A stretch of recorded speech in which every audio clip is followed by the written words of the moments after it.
All right, this update is brought to you by Indeed.com. Padres have now won 7 games in a row. They have an off day today before they have their final home series of the year tomorrow night versus the Cardinals. They are 4.5 games back, John, with 9 games to play. 49ers, Giants tonight. Week 3 kicks off in the NFL. 5:20 kickoff there. Saquon Barkley is out for the New York Giants, and Brandon Ayuk is a late scratch today for the 49ers. And the Aztecs, they take on Boise State this Friday night. Tomorrow, 7:30 kick, 5:30 pregame right here on San Diego Sports 760. Summer days getting shorter and business to-do lists getting longer. You need Indeed. Their all-in-one hiring solution makes it easy to attract, interview, and hire candidates all in one place. Sponsor your first job and get hiring today by visiting Indeed.com/credit.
San Diego and Southern California, what's going on? Hour 1, Jon and Jim. Do you have faith, Padres fans? When we spoke yesterday, Jim, it was before a Marlins loss to the Mets at home.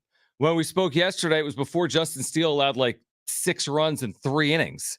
And the Cubs lost to the Pirates. Pirates scored 10-plus runs yesterday. All of a sudden, the teams in front of the Padres are coming back to the pack. Padres have won 7 straight. Now, don't get me wrong. The path is arduous. The path is challenging. It's a tricky path for the Padres. But shoot, even MLB.com is writing about it today.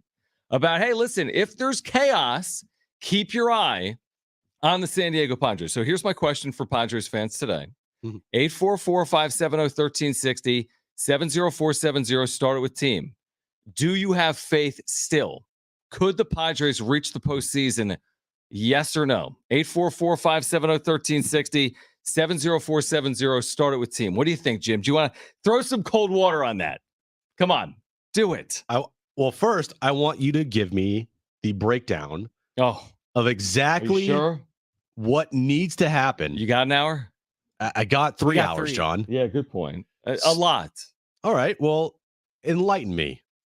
Give me what needs to happen. Give me this miracle scenario that I want to say a good amount of Padres fans are grasping onto to finish off this season so they can make the postseason and everything is fine. You want to get into the weeds? Okay, here's the thing. So MLB.com projected this. Let's just say the Padres go 8-1 to finish. You know, this great Padres team that's 3 games under 500, but has won 7 straight. Right. Let's say they're not going to go 9-0. But let's give them 8-1 in this scenario to the postseason. That's 83-79. Okay.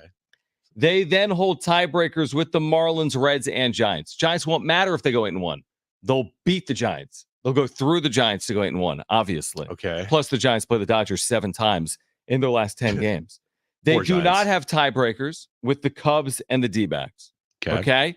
So they got to get, here's basically what has to happen. They got to get to 83-79. Cubs got to lose a lot.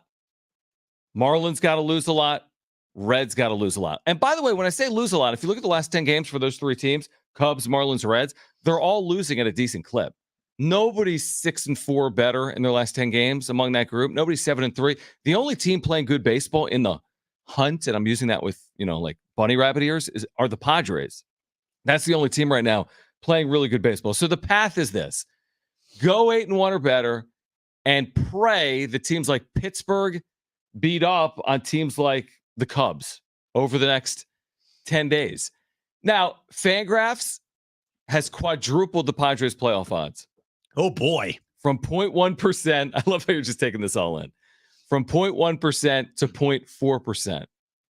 So I put it like this. That's a huge percentage. The Padres, according to the math, probably have like a 1 in 250 shot of getting in. So do you believe in 1 in 250? You got a better chance of playing any roulette number and hitting on that than you do of this happening, but there's a chance.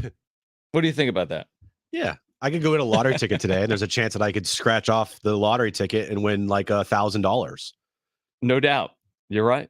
Honestly, that's probably a better chance than this. Maybe. Is that your take? I look at this season, and I told you this yesterday. I'm scared that this end of the year nice little winning streak is going to make people. It's going to fool a lot of people. I agree with you. Like, it's going to mask a lot of things. If they finish 500, or if they finish above 500, if they finish, 83 and 79, like you said, right? Or if they finish 82 and 80, or hell, even if they finish at 500, right? There is no freaking way anybody should view this season or say anything about this season as a positive. Because going into the year, if I told you on February 15th or whenever, pitchers and catchers reported, hey, by the way, John, they're going to go 82 and 80 this year. You'd be like, everyone needs to be fired. Yeah, I completely agree. I see it black and white, and I completely agree with you. I think the odds are incredibly unlikely. If they go whatever they go and they're on the outside, for me, it's a complete failure. If they happen to get in, I think opinions are going to change. Yeah. Now, again, there's a long way to go. There's a long way to go between now. By the way, Cubs are playing tonight. Keep your eye on that Pirates-Cubs score. Cubs could come a half game closer to the Padres. Giants are playing tonight at Dodger Stadium. Oh, yes. Right. So these are, if you're looking for a rooting guide tonight, Padres fans, you better be rooting for the Dodgers. I promise you that. And you also should be rooting for the Pirates at Wrigley Field tonight. When this season ends, whenever it does. Right. Okay. After the World Series is over and the Padres are hoisting that trophy. Yeah. Okay. When they're officially eliminated and then the season ends on October 1st. All right. Okay. Say they do end up winning. They go 7-2 down the stretch. 82 and 80. 82 and 80. You went 14-2 in your last 16 games. Right. Incredible little stretch. It kind of is. In a vacuum, that it is. Yeah.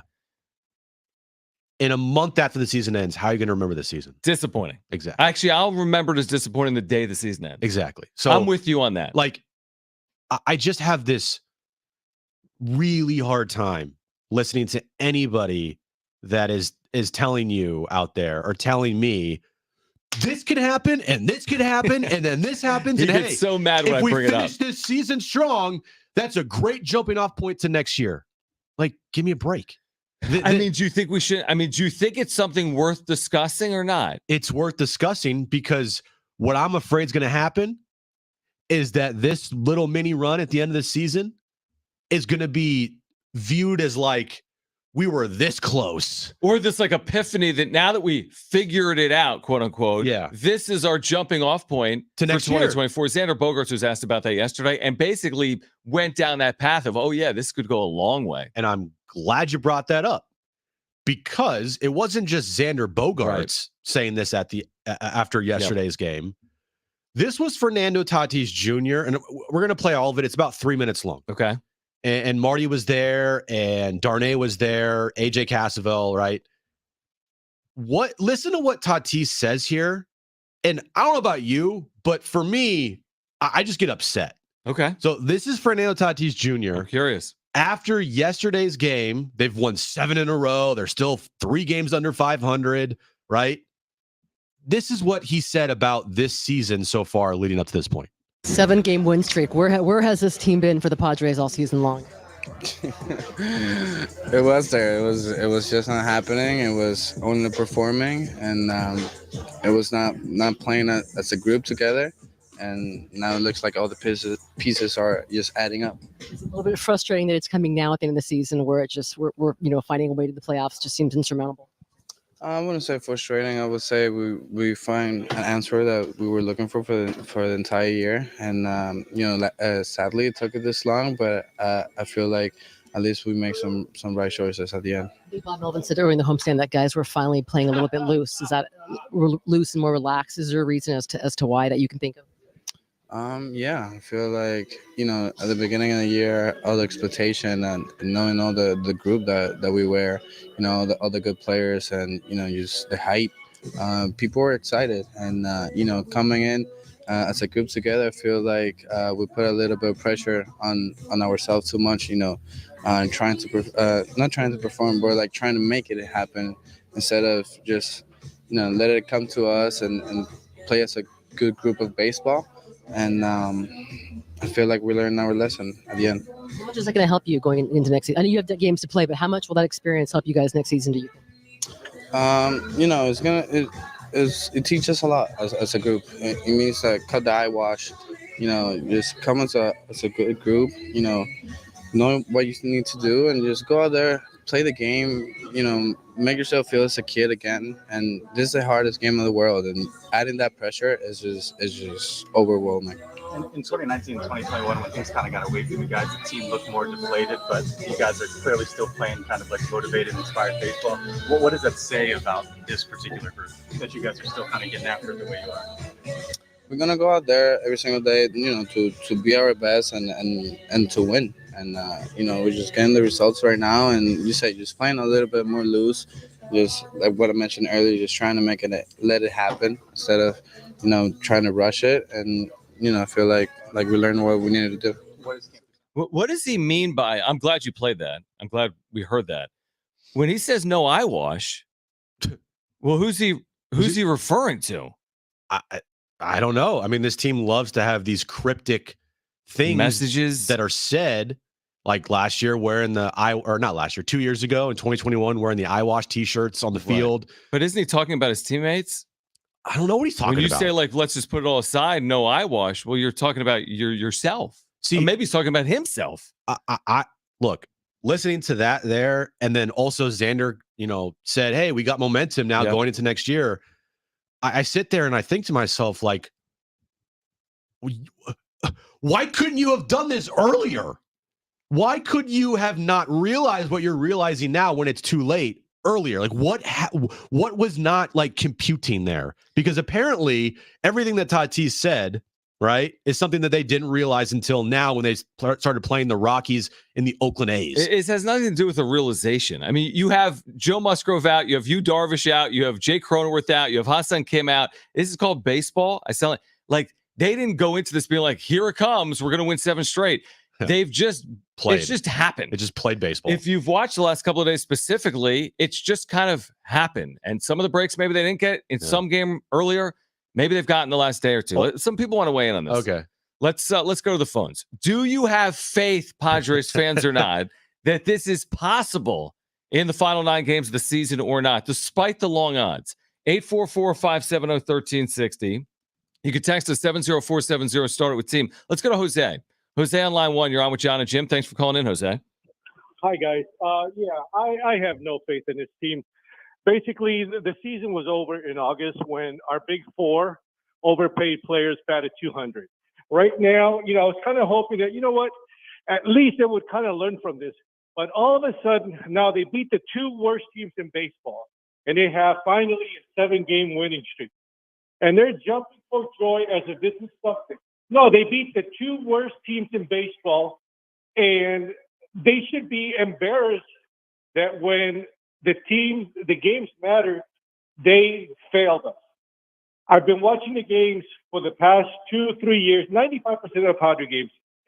In September, I stopped because the season is over. Learn from your mistakes. Stop making it as if, stop patting yourself in the back by winning a couple of worthless games. You're not going anywhere. Learn from your mistakes. And if they have this attitude, we figured it out. You haven't figured out nothing, guys. Nothing. And next year's going to be the same thing all over again. Thank you, Jose. AJ Preller. It says fire AJ Preller. Wow. Yeah. I mean, listen, I think here's the thing. I think the fan base, like anything, it's like there's a polarizing. One side says this is nowhere near good enough. Jose. We've had other callers. We've had a ton of people comment like that. Oh, yeah. And then there's other people that say, you know what? This is fun. Yeah, like, considering where we were 10 years ago, yeah, this is cool. We're relevant. Yeah, we're 7 games in a row. It's cool. We have cool players. It's okay. Nice we'll players. be good in 2024. Yeah, we'll get them next year, guys. Right. So are you on that side? They're like, hey, we'll get them next year? Or like, this is an abject failure, and somebody's got to be accountable for this complete and utter mess despite beating the A's. Yeah, I am so worried, John, that you're going to hear at this end of the year press conference and you're just going to hear reports and stories and, things coming out that they viewed this season as they were just a couple games here and there off. And that's so far off the reality. And it's somebody that doesn't get it. Like, I like to say, hey, I'm a read the room guy. Like, I want to read the room, right? If you go in a room. How come I've known you for 5 years and I've never heard you say that? Well, I just did. Okay. But like, if you go in a room, like, read the room, right? Okay. That's the saying that I like to use. Like, dude, you can't. Maybe I've heard you say it. I have, yeah. Okay. Like, hey, man, this guy didn't read the room, right? Or whatever the case may be. I feel like the Padres are the definition of can't read the room. They can't read the room, and they're letting these, well, albeit it's been fun. Like, hey, it's cool to see Xander actually playing. That might hopefully translate to next year. You could say, hey, he's actually healthy. Mm-hmm. That'd be cool, right? I can't really say much about Blake Snell because he's not going to be here. Josh Hader not going to be here. Campisano has been nice. Hopefully that translates into next year as him being maybe the everyday catcher. Right. Okay. Those are cool things. But hey, come on, give me a break. Like, read the room, Padres. This year has been a disaster. Your expectations was World Series. You're not getting there. You're not close to there. And don't let, please, I'm begging this team. I'm begging someone in that front office with a brain that has authority to please don't use the end of this year and nice little winning streak as a facade and a masking of what this season actually was, which was the most disappointing, biggest disaster in Padres franchise history. Unless they go 8-1 down the stretch and get in. All right, but they're not doing that. I know, and they're going to need some help in addition to going 8-1 or 9-0. 844-570-1360. Dave, thanks for your patience. You're on with Jon and Jim. What's on your mind, Dave? Well, bless Jose. He took a lot of the the words out, but to just expand on that a little bit, Fernando also said, if you listen closely, the quote, the pressure was overwhelming. Now that contradicts what Bob said to Marty Caswell in the interview with him the other day. So what do you get at the end of this, guys? You've beaten the JV teams of the National League, right? And we're wetting our pants over this. This is so San Diego. People here, you've got the pom-pom waivers, and then you've got a few of us that understand that the goal is the trophy. And so the pom-pom waivers are content to go get their bobbleheads, stand in line at Hodad's for, a couple hours and pretend. And they come down to this little winning streak, which at the end, it means nothing. It's September baseball.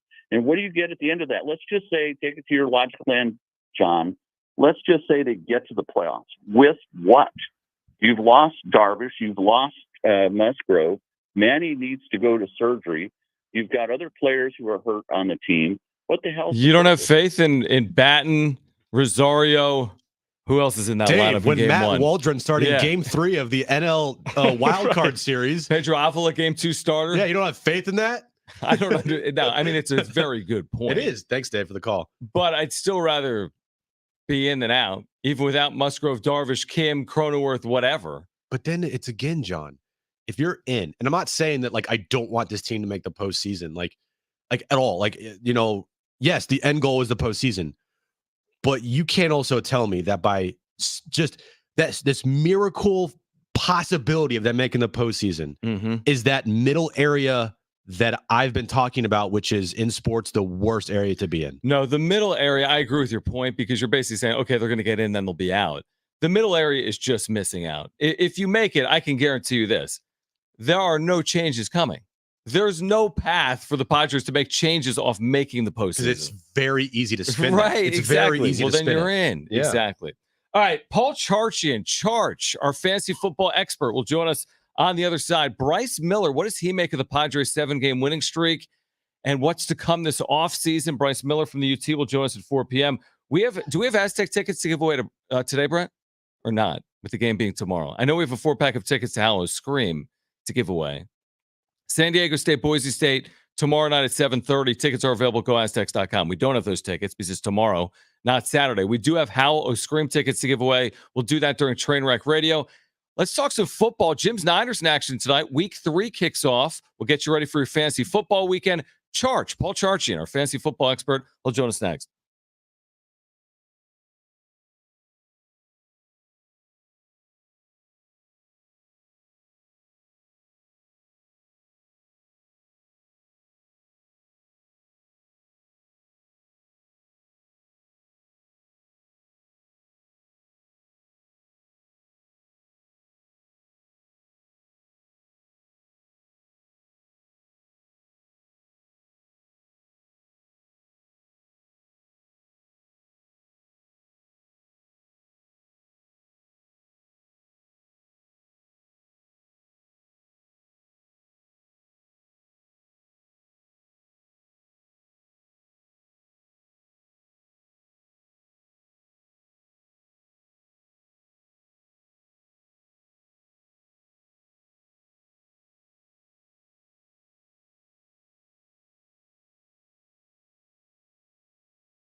All right, Paul Charchian, our fantasy football expert. He will join us on the other side to get us ready for week 3 next.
All right, this update is brought to you by Indeed.com. Padres have won 7 games in a row. They have an off day today before they start their final series of the year at Petco Park tomorrow night versus the St. Louis Cardinals. 6:40 first pitch there. NFL tonight, week 3 kicks off with the 49ers taking on the New York Giants. A couple big names out of action tonight. Saquon Barkley is out with an ankle injury for the Giants, and Brandon Ayuk is out for the 49ers with a shoulder injury. And the Aztecs take on Boise State. Big game tomorrow night. 7:30 kickoff, 5:30 pregame right here on San Diego Sports 760.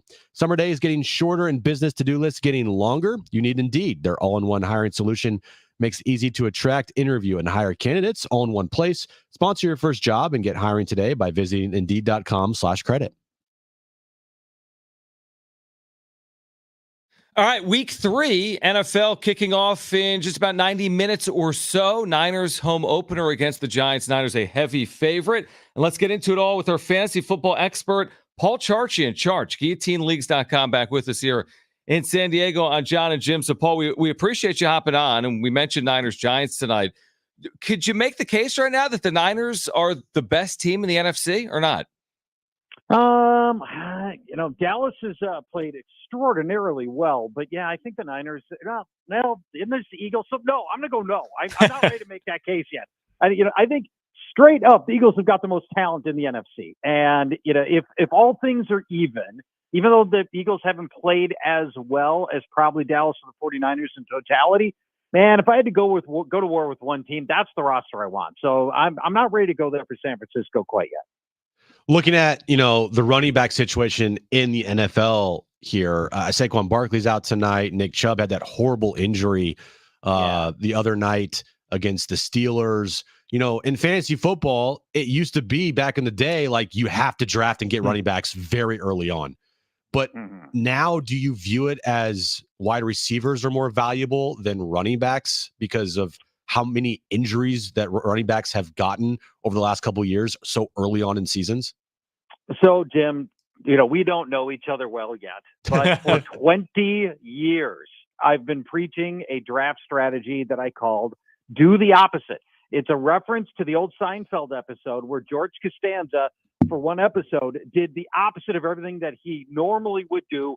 And he gets a girlfriend, he gets hired by the Yankees, he moves out of his parents' house, and everything goes well for him. And that's what I've been espousing for years was, why are people continuing to put their most valuable draft picks into the most dangerous position, running back? And I was like, go take quarterbacks, take wide receivers, take tight ends. Those guys perform at expectation at a much higher rate at the beginning of your draft. And then in the middle of your draft, go pound a bunch of running backs in there, and somebody will end up working out for you.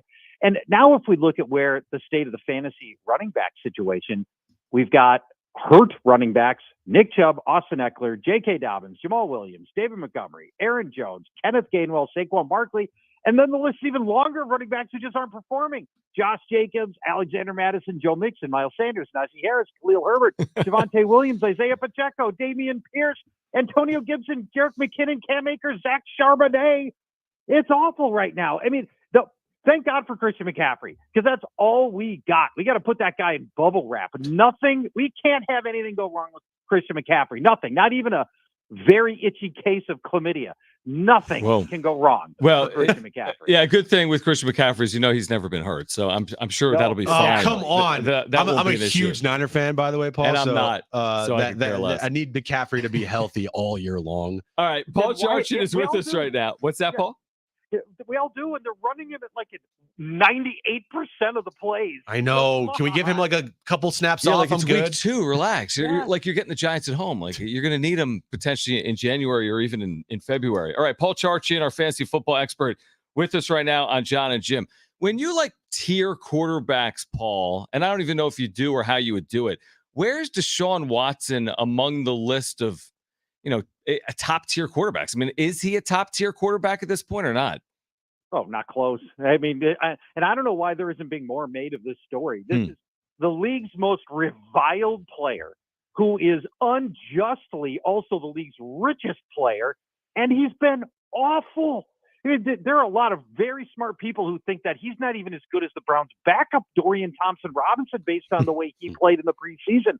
The only quarterback in the NFL with a lower completion percentage than Deshaun Watson is Zach Wilson, who was never meant to take the field. And now you take the loss of Nick Chubb. Think of what that's going to do to like play action and the threat of the running game for defenses. This is only going to make matters worse for Deshaun Watson. He's got on paper a very favorable matchup with Tennessee that plays basically to just stop the run at all costs, and they've given up back-to-back 300-yard passing days. So maybe this is it for Deshaun Watson. This might be the last chance for Deshaun Watson to be fantasy startable, because if he can't take advantage of a bad Tennessee secondary and a game script that Tennessee gives up passes, well, then I don't know when you would start him the rest of the year. Paul, everyone loves sleepers. Who are some of your top sleepers this weekend in fantasy football? Oh, good. I'm glad that you asked that. I've been starting Baker Mayfield in my guillotine leagues for 3 straight weeks, and I'm starting him again. This will be the 3rd week. He goes up against the Eagles, and you instinctively go, wow, wait a minute. I don't want to start him against the Eagles. But here's the thing. The Eagles secondary is rocked by injury right now, and this is a real opportunity for Baker Mayfield. I like how this is shaping up. So Avonte Maddox is out, cornerback Avonte Maddox, possibly James Bradbury. The Eagles have allowed the most passing touchdowns and the 2nd most passing yards. He's got great matchups with Chris Godwin in the slot, especially going against Avonte Maddox's backup. So yeah, Baker Mayfield, one of my favorite sleepers. And I'm going to give you one other guy to, this is like total dart throw stuff, Bart, but Kansas City's got a fantastic matchup with the Bears, right? I wouldn't be surprised. Nobody would be surprised if Kansas City rolls up like 45 points against this Bears team.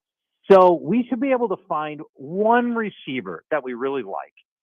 How about Marquez Valdez-Scantling? On the field more than any Kansas City receiver. He's going to get guarded by rookie corner Tyreek Stevenson, who's given up a touchdown in both of his games to start his career, including a 70-yard touchdown last week to Mike Evans.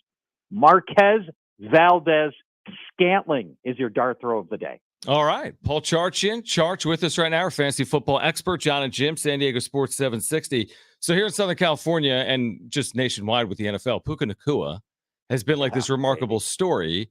Now, I'm assuming he can't continue to do this, or he's not going to have 200 catches this year, will he? I mean, he's not going to have 200 catches and how many, 3,000 yards, will he? Or what are your expectations for him from here on out? Well, I think he's going to stay great. And a lot of people asking when Cooper Kupp returns, what's going to happen to Puka Nacua? But the guy who's going to get iced out of that offense is Van Jefferson. The Rams desperately needed Van Jefferson to step up last year, and he did it. And then they would like to see Van Jefferson do something this year. He hasn't. And here's the really sneaky tell that Van Jefferson's going to get phased out when Cooper Kupp comes back. They've moved him into the slot. That's Cooper Kupp's natural position. So Puka Nacua is going to be fine. And maybe when Cooper Kupp comes back, Sean McVay doesn't go away from Puka Nacua. Maybe Puka Nacua stays as wide receiver 1, even when Cooper Kupp comes back. How about that? That could be very interesting.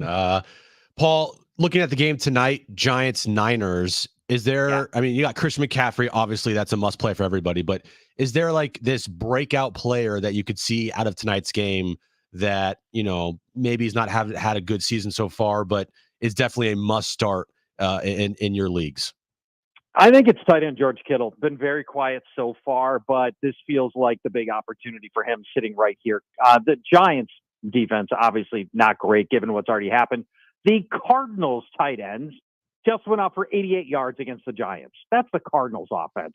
So George Kittle, obviously a very good receiver. And here we're finally rolling a game when George Kittle's not questionable, right? So anytime George Kittle's actually off the injury report, I'm interested in starting him. Giants were a bottom 10 tight end defense last year in both receptions and yards allowed. Brandon Ayuk's been ruled out for the game, so Kittle gets a few extra passes his way. I like him to have his best game of the season tonight. And finally, Paul, who are some have to sit this weekend? Don't like the matchup. You got to sit those players. Ooh, I like this. There's a handful of guys that I think we're going to show some caution on. And this one's going to seem obvious, but let me start here. Joe Burrow, this thing looks bad, and it's a Monday night game. I do not want to roll past the start of the Sunday games, hoping Joe Burrow goes. You need to make some other plans for him. Some other guys that I don't like, if you're trying Matt Breida tonight as Saquon Barkley's backup, it's the Niners. You already know it's a bad matchup. You might not know how bad. Through 2 games, the Niners are giving up 44 rushing yards per game against. That's it. So I don't like that very well. Get this. Here's a great stat for you. No back has hit 100 rushing yards against the 49ers in 35 straight games. Wow. 35. Yeah, this is a tricky spot. Jordan Love has been good to this point in the season. By far his toughest defensive matchup against a very good New Orleans secondary. He's way down at quarterback number 17 for me. And then last thing I'll mention, I think Justin Fields has gotten to the point where we just can't start him anymore. They just put their left tackle and left guard on IR. They're already missing their right guard, Tevin Jenkins, and the whole thing's broken in Chicago right now. Well, Jim just knocked on wood over the 35 consecutive games without allowing a 100-yard rusher. I will blame you, Paul, if it happens. Matt Breida, 299 and 3 scores at a big Giants upset win tonight in Santa Clara. Just kidding. Paul, for our listeners, I know we're doing this each and every week on Thursdays at 3:30 Pacific. For our listeners, where can they get more from you? I know, obviously, at guillotineleagues.com. So what can you tell our listeners? But also, Fantasy Football Weekly is my podcast, and it happens to be a radio show that runs on many iHeart stations across the country. Okay. Minneapolis, Seattle, Milwaukee, Dallas, and who knows, at some point, maybe even San Diego. Fantasy Football Weekly, available every Friday afternoon. Paul Charchian. Charch, we'll do it each and every week. Really enjoyed it. Thank you for the insight. We'll do it again next week. Enjoy the games. Thanks, Paul. Sounds great. Thanks, John. Thanks, Jim. Bye-bye. All right. On the other side, a lot of reaction to, do you have faith in the Padres? I mean, there's been a lot of reaction on the text line, a lot of reaction on YouTube. We've taken calls on it as well. We want to hear from you. 844-570-1360. Do you still have faith in this Padres team? 70470, you can start it with team. Bryce Miller, columnist UT, on how to look at this Padres season and what to make of this 7-game winning streak. He'll join us coming up at 4 p.m. Stay with us on Jon and Jim.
Bob Nightingale's joined the chat. Thanks for the super, Jason. Thanks, Jason. What was that a promo for the real MLB players of SD? What the hell was that? Appreciate your knowledge of the game. Great show. What promo? I don't know. Jason, follow up in the chat. Was that a promo for the real Major League Baseball players of San Diego? I'm not really sure. But thanks for the super. Appreciate you joining the chat and supporting the channel. But let people know about the spiel here with the channel. The spiel being like and subscribe, right. Become a member of Jon and Jim. You get special emojis, special badges, special perks with Monday shows. And yeah, Anything else, I John? feel like you missed something. What did I miss? Yeah, become a member. Appreciate the super chats. Thanks for hanging out. Please subscribe. Please like. You didn't miss anything. Okay. We'll be back in a minute. Thanks, guys.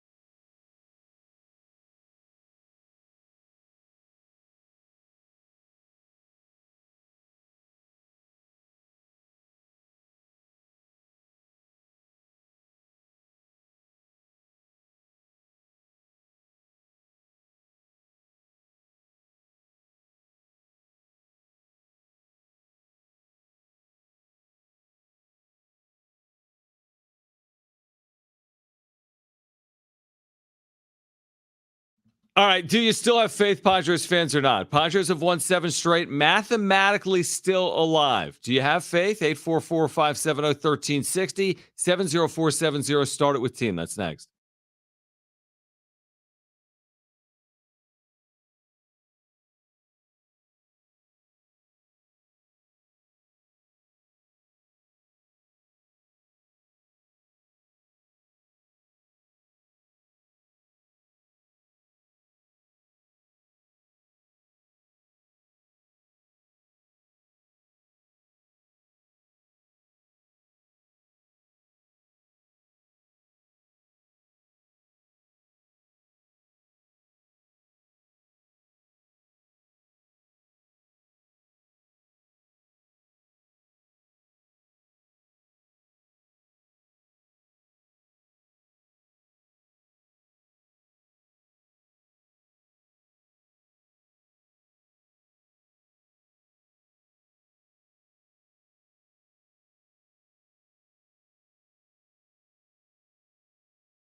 All right, listen to this cool giveaway we have today, Jim. You can win tickets to the 50th anniversary of the Poway Rodeo. This is Saturday, September 23rd. Kids Buck Day, an afternoon show. Oh, be careful. Fun for the whole family. Why do you say that? Like, never mind. Wait, no, I'm very curious.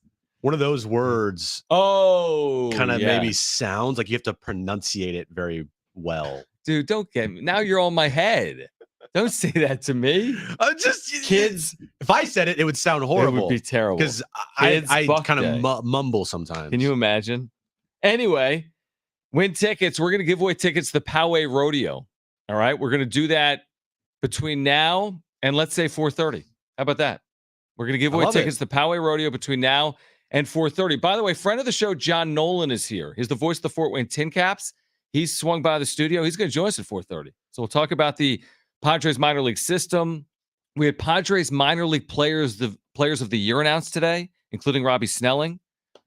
So we'll talk to John Nolan coming up at 4:30. Bryce Miller from the UT will join us at 4 p.m. Columnist from the UT. We'll talk about these Padres struggles and what to make of the 7-game win streak. Anyway, Aiden is on the line. If you'd like to weigh in, do you still have faith, Padres fans, or not? 844-570-1360.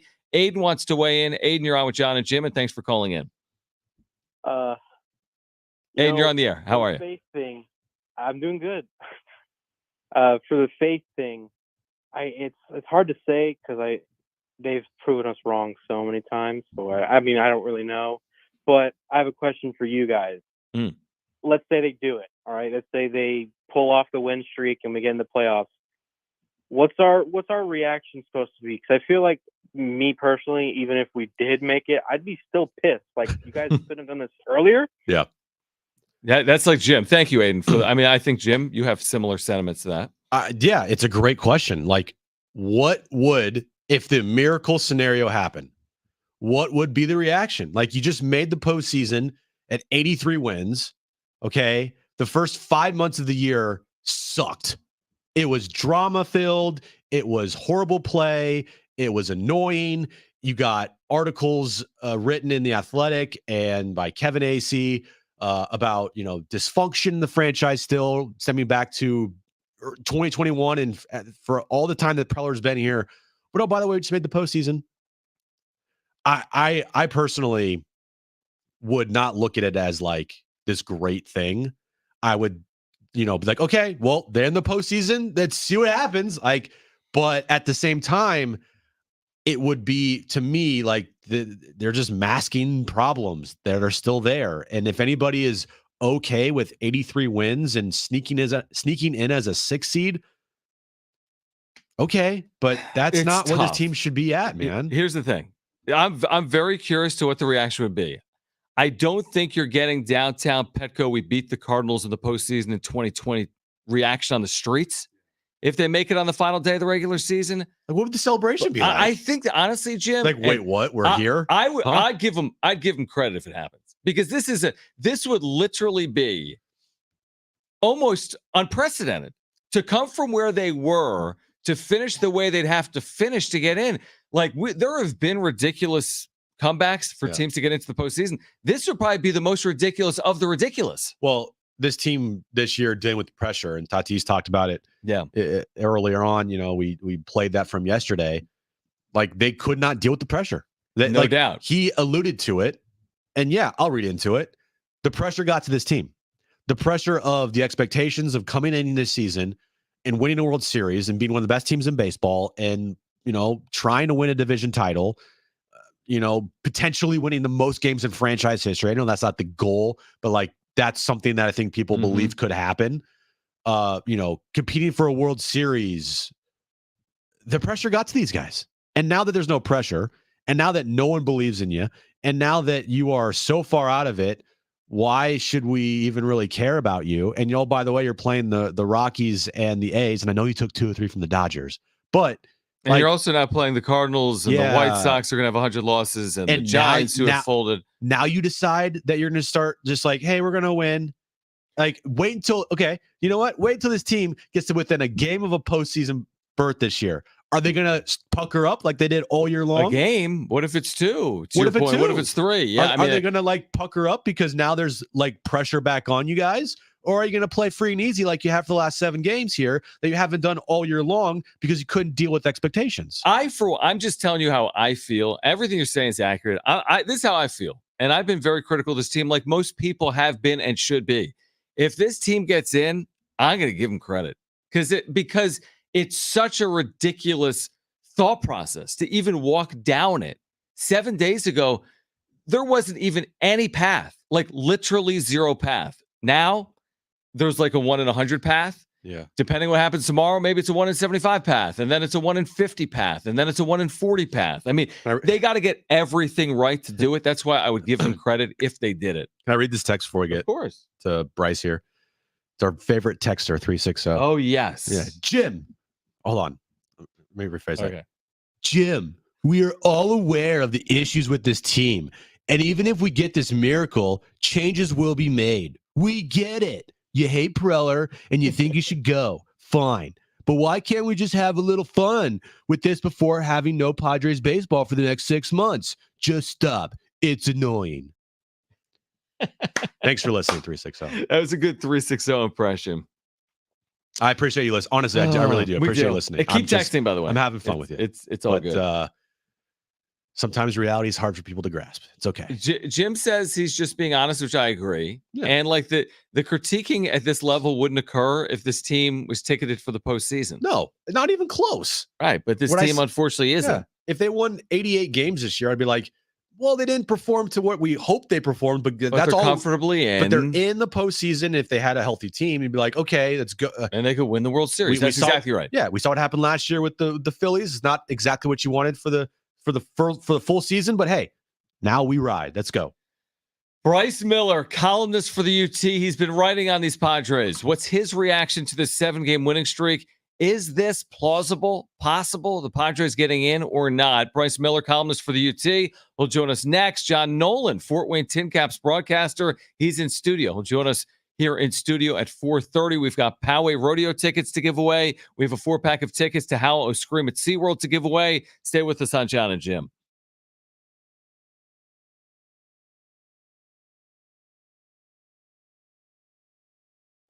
Oh, Tatis' response as to why they're winning. Thanks for the super, Jason. It said Junior's response, Tatis, as to why they're winning sounded like a promo for the real MLB players of San Diego. What the hell was that, JR? Best ST show of the year. You guys rule. Thanks, Jason. I agree with you. Thanks, Jason. The Tatis thing was, it's like, really? You're going to say this like, oh, we figured it out now. Here's my theory on all this stuff, guys, and Jason, is that they're being asked these questions. How else are they supposed to answer them is always my theory. It's like when AJ Preller was being asked by Marty Caswell for an assessment on where they stand. He's not going to be like, hey, I got to be honest with you, Marty, this has been a complete and utter disaster. This sucks. That's not his job. I mean, he's not paid to do that. I mean, he works for the organization. Fernando Tatis Jr. plays for this team that's been disappointing. You think he's going to pile on this team? So I think the point is valid. I do. And I think that I don't think this has happened because all of a sudden they've turned it on. I just think they play the Rockies, they play the A's, and they've just won some games. And now they don't even know what to do with themselves. Now that they've won 7 consecutive games, let's see what they look like this weekend against the Cardinals. But Jason, thanks for saying that seriously about us having such a good radio show, and couldn't do it without you guys. So thank you for your contributions and the super. If you guys want to weigh in, we get to supers at the break. If you want to become a member, click the join button down below. Make sure to subscribe if you're here as well. Smash the like button for us as well. And thanks for hanging out on YouTube.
All right, this update is brought to you by Indeed.com. Padres, they have an off day today before they start their final home series of the season tomorrow night versus the St. Louis Cardinals, looking for their 8th win in a row tomorrow night.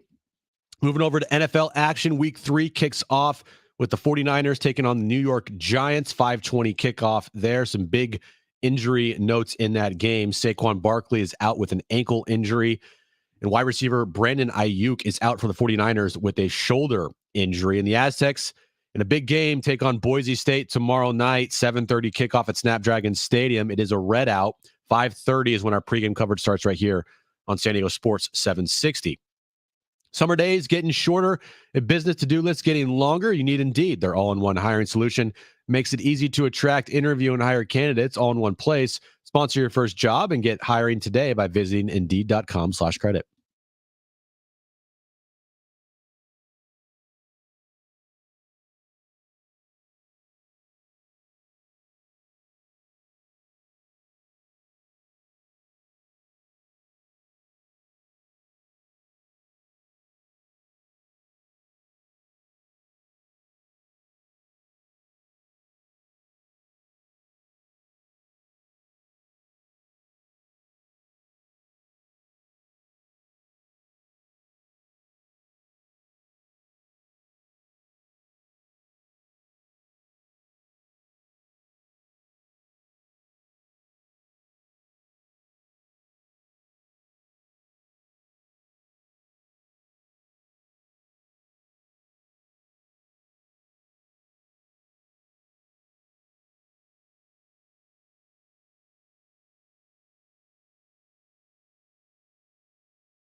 San Diego and Southern California, what's going on? It's hour 2 of Jon and Jim. Jim, tell us how you really feel about the state of the Padres here with 9 games to play in the season.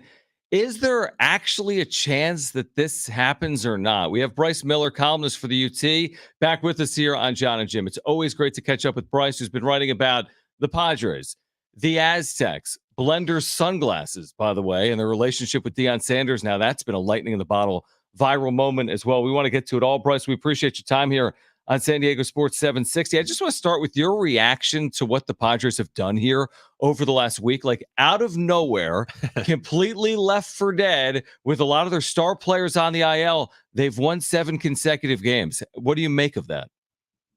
I mean, of course they did. Right? Yeah, right. Of course they did right now. You know, if there were 2 more weeks, you would start to believe this is possible. Of course they did when, they've lost major rotation pieces. Of course they did when, they're trying to find time off for guys who are hurting. You're talking about surgery for Manny Machado, Jake Cronenworth sidelined with an injury. Hassan Kim is out, makeshift lineup, makeshift rotation. All those things, it's just like, of course it happened now, and of course it all feels too late. And, with all of this happening, and of course it is, like you said, is there, in your mind, I don't know if like a worry is the word I'm looking for, but do you think that this team, and I personally think it'd be the worst thing that could happen, is them looking at the end of this little run in September, and if they just missed the postseason for this franchise, to tell the fan base, we were this close to the postseason, guys, when really, in reality, they weren't really close at all. Yeah, I think that would be a really lame excuse or lame way to look at it, because you're talking about expanded wild card playoffs in recent years. It's not like, remember at the beginning of the season, the expectations for this team, it was the World Series. The expectations for this team was to win the NL West. They didn't get close to either of those things. So to think that you might have gotten close to a 3rd wild card spot at the very end of the year, which has made it it's a really manageable path to get into the postseason because of that extra wild card position. And but again, I think you just circle back in your head. That's not what this team was built for. This team was built to contend in the West and make noise in October. This team was not built to barely claw its way into the final wild card spot. Bryce Miller, columnist for the UT, with us right now on Jon Jim. Now, I know you've written about Juan Soto and his future, whether it's in San Diego or not. Make the argument that Soto should be traded this offseason. Why? Yeah, I still believe that. I mean, I just think he's the one person who's talented enough, capable enough, has enough value to potentially change things, in a trade that can get. I think we could all agree, no matter what you thought about this team this year, you could all agree it's more than one thing to fix this. It would take more than one thing. I mean, they needed more of about 3 or 4 things, including more depth in that lineup. After about the 5th spot in the order, you needed more quality depth, pitching. There were spots in the bullpen. On and on. This is not a one move fix for this team in theory, based on what we saw this season. And who else could position you to fix multiple things? It's Juan Soto. So the better he's been, the more he's, performed, the higher that value in this offseason, the higher that value is. Now, do you have the gumption to pull the trigger on that? I don't know that the Padres do, but Kevin Acee, my colleague, has written about, and anytime he writes something like this, it's based on conversations he's had with people that they want to, lower the payroll. I've seen projections around $200 million, try to rein some of those things in. You're going to achieve some of that if Blake Snell walks, if Josh Hader walks, Drew Pomerantz comes off the books. Some of that's going to naturally happen, depending what they do with those pitchers. But Soto, based on the contracts you already have, how does he fit into that plan? You're talking potentially a year down the road of this is a guy who turned down $440 million from the Nationals. So, he and Scott Boras, who's not a hometown discount guy by any stretch, he's the exact opposite of that. Even though he has a great relationship with the Padres and past history with the Padres, and both sides are, amicably have, dealt with a lot of player personnel stuff. Maybe you're talking about them hunting $500 million. Maybe a month ago that would have sounded ridiculous, because I think he's he's not a 500, as I've written, not a $500 million outfielder. He's not a $500 million base runner, and he might not be a $500 million clubhouse guy. All those things factored in, he may have positioned himself, as hot as he's been lately, to be that kind of a guy. You don't need multiple teams to believe he's a $500 million guy. You just need one team to believe he is, that's willing to pay for that. But if you don't have the Xander Bogaerts contract in there, do they have the room to wiggle and keep Soto and fix some things around him? Probably. But between the Bogaerts and Cronenworth contracts and the other ones that we all know they're locked into, I just don't know how he fits if you want to move multiple pieces and try to be in a way better spot next season to contend. So it's not about Juan Soto and his value necessarily. For me, it's more about the position the Padres find themselves in terms of all those contracts and what they still need to do. Yeah, they're kind of stuck with the options that they have to do in the offseason. So I get that point, even though I personally think that they should keep Juan Soto. I understand where you're coming from. Oh, I get it, Bryce. The one thing that yesterday happened with Peter Seidler and his health, and of course that is the number one thing with anybody, like health overall. You hope that he gets healthy whenever he gets back to talking to the fans and showing his face and everything like that, talking to the media. But at this point in time, with how bad this season went, and Peter Seidler essentially not doing the day-to-days, like, this to me feels like even more of a AJ Preller is 100% safe here. And in fact, AJ Preller might be getting an even bigger role here with the absence of, Peter Seidler. So the changes that I think need to happen, I don't know if it's going to happen. And what do you feel like is going to happen this offseason with Peter, being away, taking care of his health? Yeah, first of all, 100% agree. Everybody wants Peter to be healthy and back in the park soon. There aren't many better people in sports that I've met, at least personally. he's more than Padres and this baseball team. He really loves this city, and he does a lot of things that he doesn't draw attention to in this city. And so, you know, one of the really, really, really special people in San Diego. But you're right. Maybe that affects. I mean, you know, he's still plugged in and part of everything. So I don't know that that's going to dynamically change necessarily. But the part about, you know, AJ Preller is rightfully, you know, kind of drawn a lot of criticism. You're talking year 9, one full winning season in 9 years. That's unprecedented in baseball, essentially, to have that many chances. But you've also got to consider they are so all in, they are so chips in the middle of the table, that it's also tangled, also connected to AJ Preller, that if you pull him out at this point, everything that they're about, everything that they're locked into right now is, you know, part of his grand plan. It almost feels like, to me, even if they wouldn't phrase it this way, they almost feel like they got to ride this out with these guys for another year or two.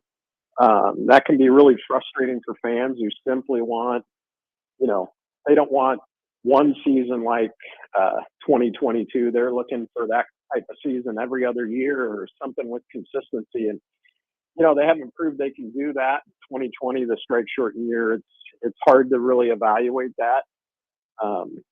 But I heard you guys talking earlier on the show about, you know, how unprecedented would it be if the Padres made this run and got in? Well, you're talking about, remember, the Cardinals won 17 in a row at the end of that and made that run. So you don't have to go back too far to find a team that did it, but that's just incredibly hard to do. But yeah, to answer your question, I think Preller is so interconnected with everything they're about right now and everything they're locked into. It would be really hard to remove him from the equation, but I don't think that means it's impossible. Interestingly, that St. Louis team fired their manager, Mike Schilt, right at the end of that. And 92. And by the way, the 17 wins was part of a 92 win season, and they had a ridiculous September. Absolutely. Mike Schilt, who's with the Padres. Exactly. Yeah. Bryce Miller's with us right now, columnist for the UT. All right, let's switch gears. San Diego State tomorrow night. Boise, right? Boise State, San Diego State. Really good series over the years. I mean, we know what's on the line. It's a conference game, but how do you see this one in terms of, you know, what is on the line here for these programs tomorrow night in San Diego? You know, maybe I've gotten soft in my old age, but I was kind of encouraged by the game at Oregon State.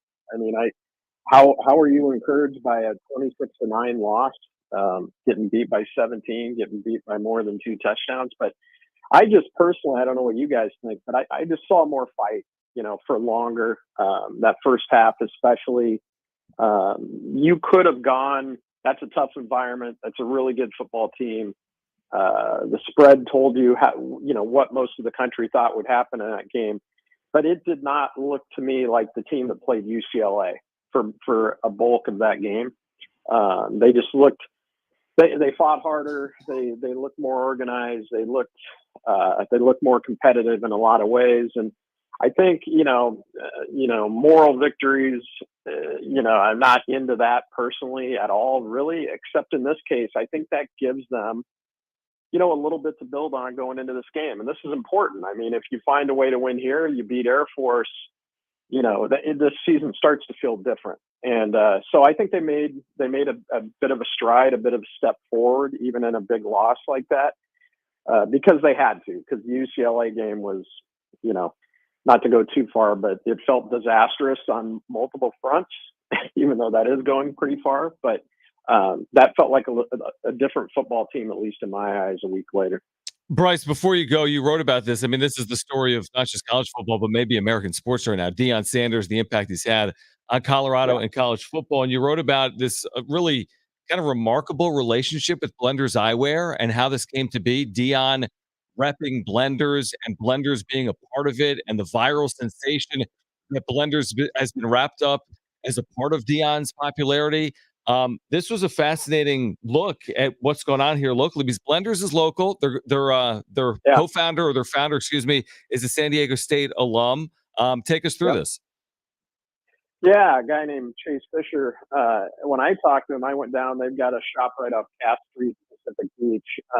it wasn't like Deion Sanders made this company. They've got 6 locations, and 2 of them are in Texas and one's in Florida. There's another one in Encinitas and Santa Monica. So they had moved forward, and they were on firm footing. But as I kind of wrote the theme of the comment, it's like they strapped themselves to a rocket ship with this Deion Sanders stuff, because so many things had to happen. You had to have Colorado State coach Jay Norvell talk about, I take my hat and sunglasses off when I sit down and talk to people. That's what my mom taught me. And all of a sudden it became this kind of viral marketing launching pad for Deion Sanders to hand sunglasses out to everybody with a TV camera. And so this company, when I talked to Chase at their store in Pacific Beach, it looked like the guy hadn't slept for a week, and he probably hadn't. Right. He told me Sunday and Monday, one was TMBC, and I'm not sure the other one, but for 2 of the interviews, because of the time difference change, he was up at 2 a.m. on kind of back-to-back nights for those 2 interviews. And so many people have kind of caught on to that backstory of this sunglasses company, and it's just interesting and offbeat. And one of the things I thought was kind of unique is I got a lot of feedback, a lot of email from people who read it, who said, we're kind of in this, the Aztecs are struggling. The Padres, even with the win streak, the Padres are, still definitely on the outside looking in for a playoff spot. They were just, I think people were hungry for kind of a feel-good story about something local, something good, and the timing of it was just kind of fun to do, and it's definitely unique. And moving forward, I think that relationship. He told me he's got 2 contracts. There's one with Deion, but there's also a contract with the university as a whole. I think they're each like 1-year deals, but I think that relationship will continue for a while. Bryce, did he mention at all the back? Is there going to be any back orders here? Because I bought Jim already bought them. I bought a pair for myself. But I'm wondering, are we going to get these on time, or what's the deal with that? Well, I can't help you with your order, Jim. Yeah, seriously. Bryce. Bryce, here's can I my get the order number. Yeah. I stood as close as I got. I held a pair in my hands and stood within a few feet of another pair, and that's as close as I got to the manufacturing process and the distribution process. But they went on pre-order, and the pre-orders are through the roof. I know Chase told me their sales went up in a matter of days, like 1,000%. Incredible. So you might have to be patient waiting for those. But at $67, that's a deal. I mean, high-end sunglasses. Yeah, a lot of those places are going to charge you a couple $100, $300, and he talked about the philosophy that Deion wanted and the company to kind of keep them affordable. So $67, if you can get your hands on one and you like that style, it's a pretty good deal. Great look. Honestly, great inside look, Bryce. Really enjoyed it. At what's going on here locally involving blenders with Deion Sanders and that just utterly remarkable story in Boulder, Colorado. Bryce, we always appreciate it. Hope we can do it again soon. And thank you for taking so much time for us. Thanks, Bryce. You got it. All right. Bryce Miller, columnist, outstanding columnist for the Union Tribune. John Nolan's going to join us on the other side in about 8 or 9 minutes. Broadcaster with the Fort Wayne Tin Caps, who were in the postseason this year. That's one of our excuses, I think, for the Padres' disappointing season. Hey, Fort Wayne was in the playoffs. Hey, San Antonio was in the playoffs. I know. Look at Robbie Snelling. Look at Grant Pauly. Hey, look at Ethan Salas. He was in Fort Wayne. Hey, we got prospects everywhere, but not necessarily the big league Jackson level. Merrill was awesome this year. Right, exactly. So is that going to be one of the excuses we hear from AJ Preller in 10 days? It's on your list. It's on my excuse list. Of course it's on your list. Hey, we have a really good system. I have to double check. I think you have, we have the 7th best system in baseball. Yes. An excuse is, the 7th best minor league system in baseball. Is there any more excuses that we could add to this list today, you think? If they get really close, right? I do have it. Just missed out. I think we should make an excuse bingo card for next week. Oh, I'm going to. We need an excuse bingo card. Excuse bingo card. We are absolutely doing that before the year-end press conference. Yep. Hey, it's going to happen. Free space for right. No, what does he always say? Yeah, like I said, or as I or what? Yeah, as I've been saying. Like, no, you didn't say it because this is like a 2-minute interview. Like I said. I mean, what do you think they're thinking? Like, if you're AJ Preller and you're sitting in your office today and it's an off day and tomorrow St. Louis is here and they've been awful, they've completely folded up shop. They're 8-16 in their last 24 games. Yeah. And then you got the Giants, who have been awful, and then you have the White Sox, who have been awful. Do you think they're sitting there like, hey, here's the path? No, maybe. I don't know. But I do think that for him especially, like, this is a very tough pill to swallow, I think. For AJ. Yeah, I do. I think that he came into this year thinking 1,000% this was going to work no matter what. And hey, look, did we think it was going to work? Of course. A lot of people thought. A lot of did. I mean, baseball pundits thought it was going to work. I don't blame anybody for thinking, that it was going to work. And then like, wait, what? Mm-hmm. And to that extent, I don't. Preller is the guy that's in charge of everything. So he needs to make sure that the things work out behind the scenes and the things that, are issues potentially that we don't know about get taken care of. And so I do think that this whole season for him is a massive, massive pill to swallow, tough pill to swallow. Yeah. And I don't know even know how he's going to be able to process it, because it was so, like, this conviction is there that they were going to win, and it just failed miserably, man. All right, on the other side, John Nolan. He is the voice of the Fort Wayne Tin Caps. He is with us here in San Diego. He's going to join us in studio off a playoff season in Single A for the Padres Advanced Day affiliate. Voice the Fort Wayne Tin Caps, John Nolan. He's going to join us next. Stay with us on Jon and Jim.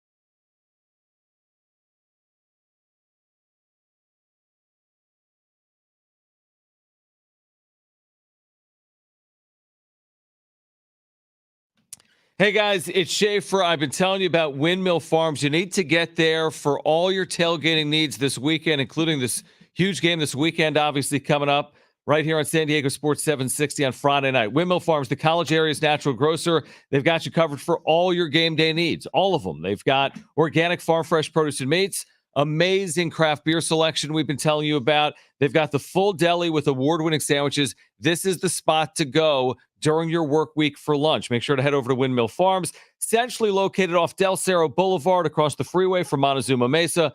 Windmill Farms is your family-owned market. They've been serving the San Diego area for over 20 years. We've been telling you about their website as well. If you want to see their weekly specials, write this down, jot it down, windmillfarmsmarket.com. That's windmillfarmsmarket.com. You can see their weekly specials. Also, make sure to check them out. They're on Instacart now, They're on Instacart now. Check them out there. Visit them at windmillfarmsmarket.com. You can have your groceries delivered to your doorstep on Instacart. And a reminder, shop local. Shop at Windmill Farms.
All right, this update is brought to you by Indeed.com.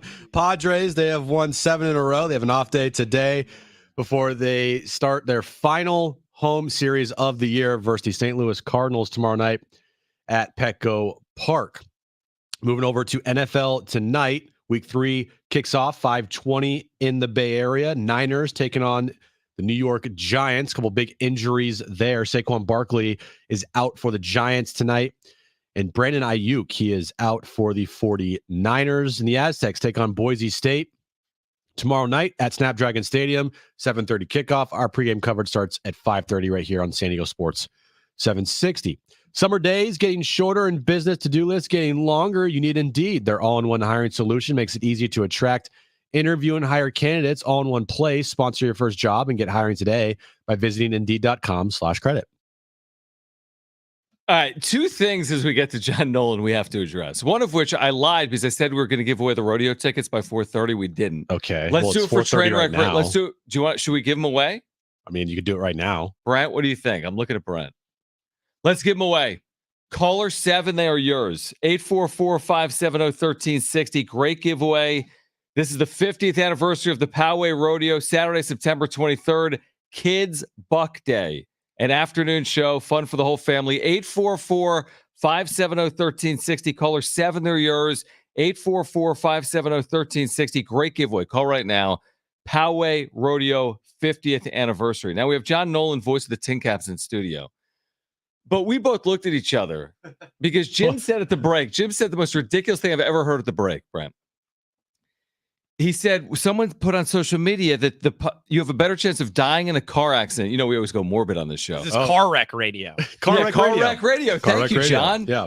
You have a better chance of dying in a car wreck than the Padres of making the postseason. And Jim said you have a 1 in 93 chance of dying in a car wreck. I'm like, hold on. There's 400 million Americans. You're telling me that 4 million Americans are dying in car wrecks? What are you looking at me for? I'm afraid to leave the station now. Seriously, I that's a just lot read of the people. tweet. I just read the tweet. Whoa. Our boy Mincy. I'm walking home. Our boy Mincy was like, he put that out there. So don't put it on me. I know. I was fascinated by that. That scared me. I'm just giving you the tweet, man. You went very morbid, Jim.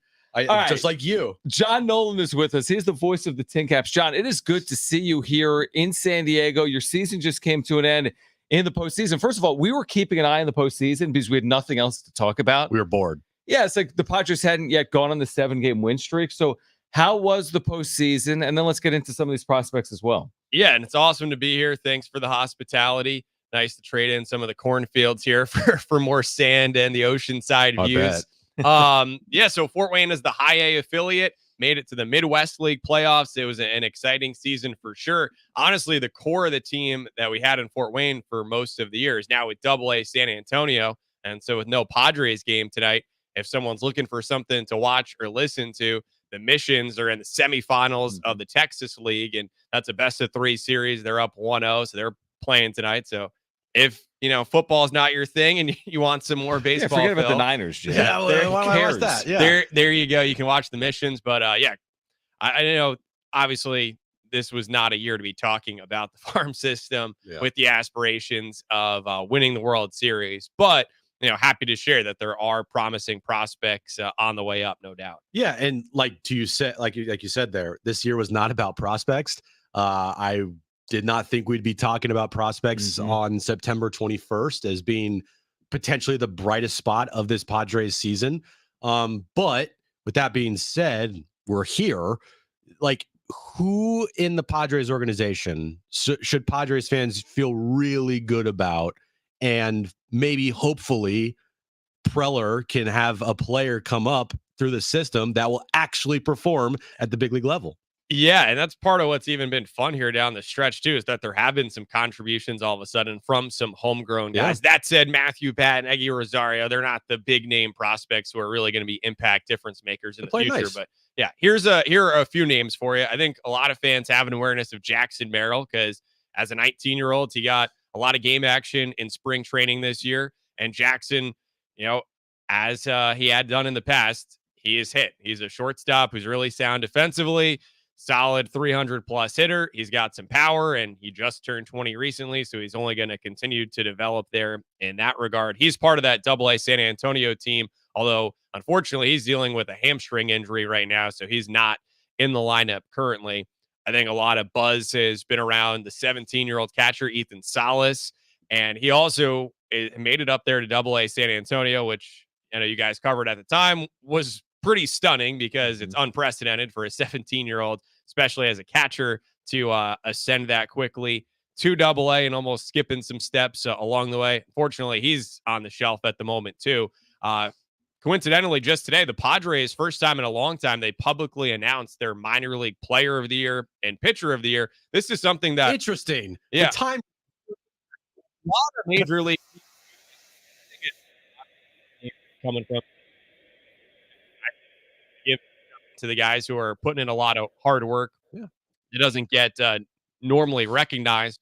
So Robbie Snelling, 19-year-old lefty, named the pitcher of the year. He was their second draft pick last year out of high school in Reno.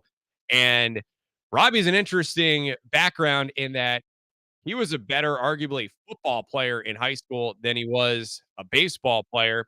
He had offers from SDSU, and for that matter, not just Mountain West schools, but almost every Power 5 program, Notre Dame as well, Michigan, you name it. He had offers as a linebacker. So I think it's really impressive the job that the Padres have done on the player development side and scouting side, first off, to recognize what was in the tank for him if he just concentrated on pitching. I mean, he was actually committed to LSU and was going to play both football and baseball there, at least for a year, to figure things out. But, he started the year in Lake Elsinore, single A. He's made it up to AA. He was their game one playoff starter. So he had an amazing season.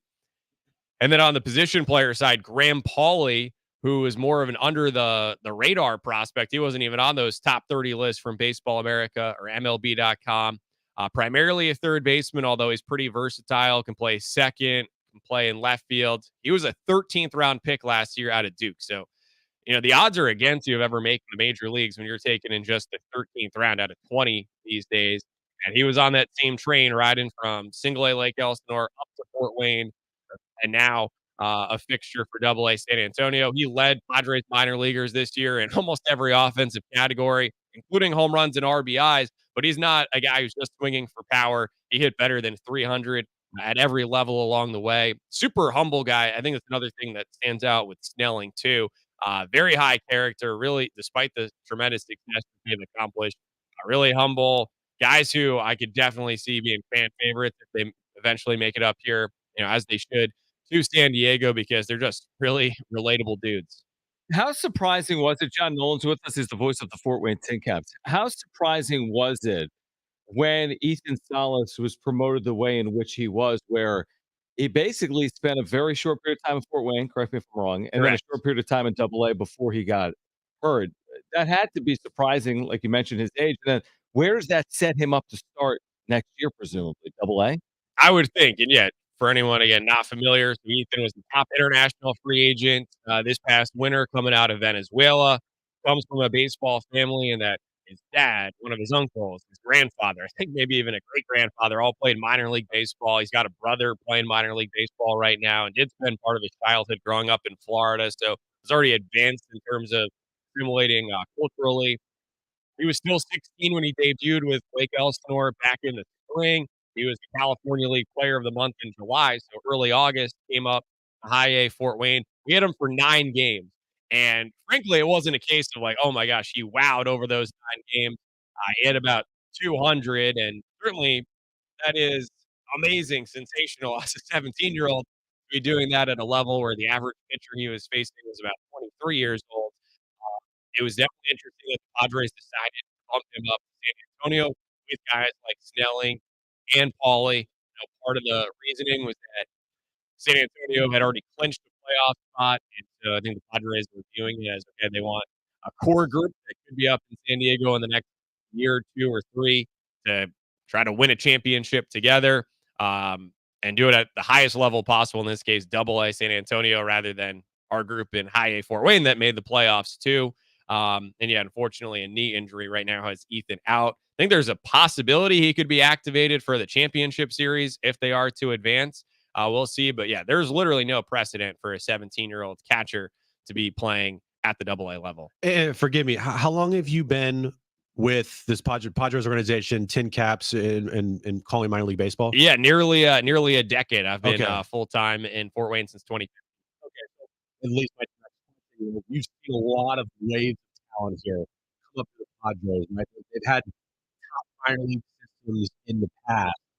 How would you compare this wave of talent, which has, to AJ Prella's credit, he has quickly created another wave when it was thought after last year with the Juan Soto trade, it might take a while.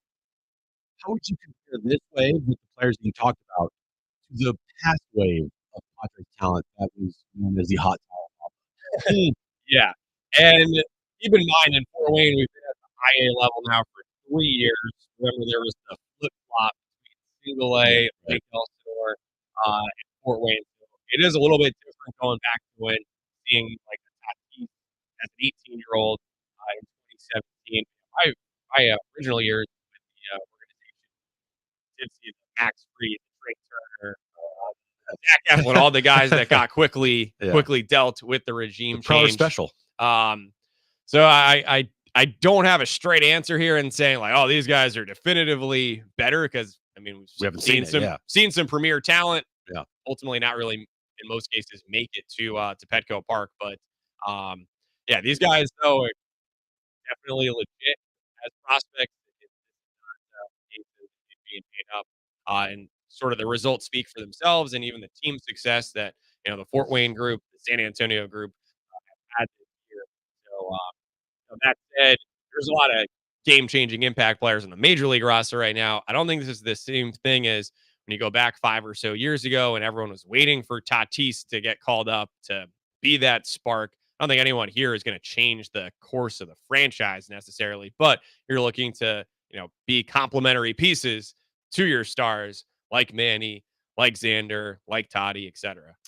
Jon, it's great to see you, man. It's good to have you in studio here at San Diego Sports 760. Enjoy your time here in San Diego, and thanks for hopping on, man. Yeah, nice digs here. Yeah, thank you. I gotta be honest, you guys even look better in person than I've seen on YouTube recently. But thanks again for the chance to visit and appreciate the coverage of the minor league side. All right, John Nolan, Fort Wayne Tin Caps. All right, on the other side, we need 2 callers right now for a chance to win a 4-pack of tickets to SeaWorld's Howl O Scream. It's Trainwreck Radio.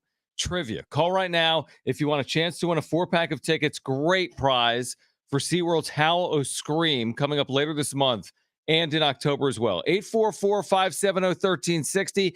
Call right now. First 2 callers will be our contestants for Trainwreck Radio. 4-pack of tickets to SeaWorld's Howl O Scream. Call right now. 844-570-1360. That's next on Jon and Jim.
All right, Trainwreck Radio on the other side. Plus, coming up at the 5 o'clock hour, do you still have faith, Padres fans, in the midst of the 7-game win streak or not? That's next.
All right, Padres fans, do you have faith or not? It's an off day.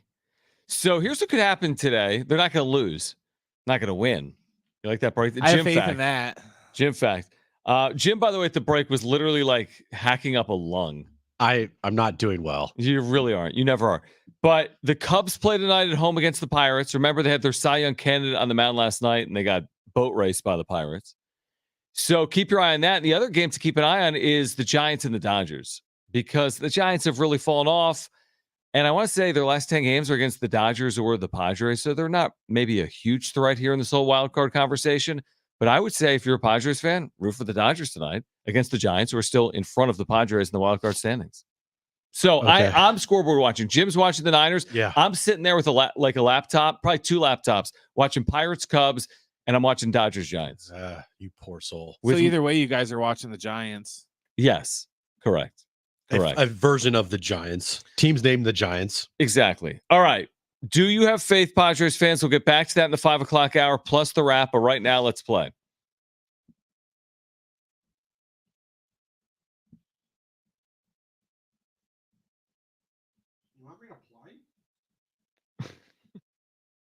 All right, 3 questions, 2 contestants, 1 lifeline. Today's 2 contestants, we have Larry and we have Greg. Larry, you called in first, so you have your choice of John or Jim. Who do you want to go with? I'm going to go with John. There it is. There it is. Wow, could not have called that one. That is such a shocking pick. Oh my gosh. What is a better chance of happening? Surprised. The Padres making the playoffs or someone picking Jim first in this game? Oh, Padres making the playoffs. Has a better chance. That's too optimistic, guys. How many people will die in car accidents before somebody picks Jim? Right, exactly. According to Jim, a lot. Is that a bummer enough for you? Everyone's going to be dead. Yeah. Greg, you get me, all right? Let's go, Jim. All right. Brent, what is today's question of the day? All right, like we've been talking, the Giants and the Niners kick off Thursday Night Football tonight.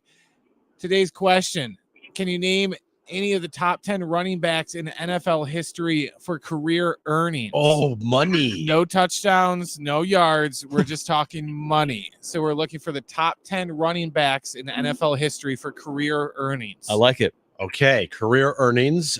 Greg, you are up first. What is your first guess? You do have your lifeline if you choose to use it. I'd say Todd Gurley. Todd Gurley, top 10. Not a bad guess. Todd Gurley, is he on this list? Contract. No, not on the Not even list. close, I don't think. Larry, you're up next. What's your first guess? You do have your lifeline if you choose to use it. I'm gonna go with Emmitt Smith. Emmitt Smith, back in the 90s. No, we're going back. Not huge time. contracts. I can't see it. No, No, I like it. I man. mean, he played for 20 years, but no. Greg, you're up next. What is your second guess? You do have your lifeline if you choose to use it. Let's go LT. LaDainian Tomlinson. LT. No, my guys. goodness. Oh, Larry, you're up next, my guy. What do you got? What's your second guess? You do have your lifeline if you choose to use it. I'll go with Christian McCaffrey. Christian Okay, McCaffrey. we're going modern, and he's on the list. Oh, that's amazing. Which makes sense. Yeah. Greg, you're up next. What is your... He needs to get this right? Yeah, you need to get this right to stay in the game. What's your final guess? You do have your lifeline if you choose to use it. Zeke Elliott. Zeke, I like that a lot. Oh, Very good guess. boom, baby. All right. So, Larry, you get this one right. You win the game. You also have your lifeline. What do you got? I'm gonna go with my lifeline. I got a guarantee for you. Oh, boy. Which doesn't mean it's guaranteed, but I don't see how he's not on the list. He's as good of a modern runner as there's been. He's still playing. Derrick Henry. Oh, my God. Please be That was wrong. my guess too. Derrick Henry. Please be wrong. Please be wrong. On the list. Aw. Had to be, right? If Christian McCaffrey's on that be. list, Derrick Henry has to be on that list. That's how I looked at it. Can I have some guesses here? It's got to be all Sure. like current guys. Josh Jacobs? No, too soon. Too soon, yeah. No. How about Adrian Peterson? Too old, maybe. No. So we need current tailbacks. Okay. All right. We use Some a- of them aren't even that good. Right. Not like Saquon's on this list yet, is he? Yeah, he's on there. He's on the list. He's Saquon 4. Barkley. He's 4. That's crazy. So it's all just it's just today's running backs. Is Nick Chubb on the list? Ooh. No, he's like 11. He's 12th. All right, who's on this list? Yeah. All right, Zeke's 1, McCaffrey is 2, Derrick Henry's 3, Saquon is 4, That's crazy. Alvin Kamara, he's Yeah. 5th. Okay. Dalvin Cook is 6th. And now we're going to get into the not very goods. Cordell Patterson, 7th all time. 7th all time. He's made almost $40 million. That's 7th all time though at the position. 8, David Johnson. from Okay. The Texans, exactly. Joe Mixon, and then Mark Ingram was 10th. Hear me out though. How much is 10th all time? What's the salary? Mark Ingram, just a little under 37 million. Dude, 37 million is 10th all time career. Blake Snell could make 37 million next year. I mean, he won't, but Like per there's season? pitchers that are making 40 something in a year. Yeah. And a career for a tailback to be top 10 in the history of the sport is 37 million. Dude, put it this way. Rex Burkhead is 18th. Yeah, that's a weird list. That's a problem. But no, these running backs, it speaks to the point, like they don't get paid. No. Hey, Rashad Penny's 20th. 20th all time. All time. All time. That's crazy. A little over 17 mil. All right. Congratulations, Larry. You've won a 4-pack of tickets to SeaWorld's Howl O Scream with every twist and turn. Death-defying drop. What do you have? Real quick, just more what's wrong with this list. Bijan Robinson, who's only 3 weeks into his entire career, 26th on the list. That's bizarre. All right. Again, 4-pack of tickets to SeaWorld's Howl O Scream. They've got the all-new special effects and more scares in 4 terror-filled houses. We'll give you something to scream about. There's even more dark magic lurking around every corner with electrifying and mesmerizing live entertainment. The screamiest event of the season now at SeaWorld San Diego, Howl O Scream, September 29th through October 31st, only select nights. For more information, visit SeaWorldSanDiego.com. Do you believe Padres fans or not? Could the Padres actually get to the playoffs this year or not? Jim shaking his head no. 844-570-1360. 70470. Start your message with team. That Plus, we'll get you ready for week 3 of the NFL, Niners and Giants, plus the wrap. Stay with us. Hour 3 next.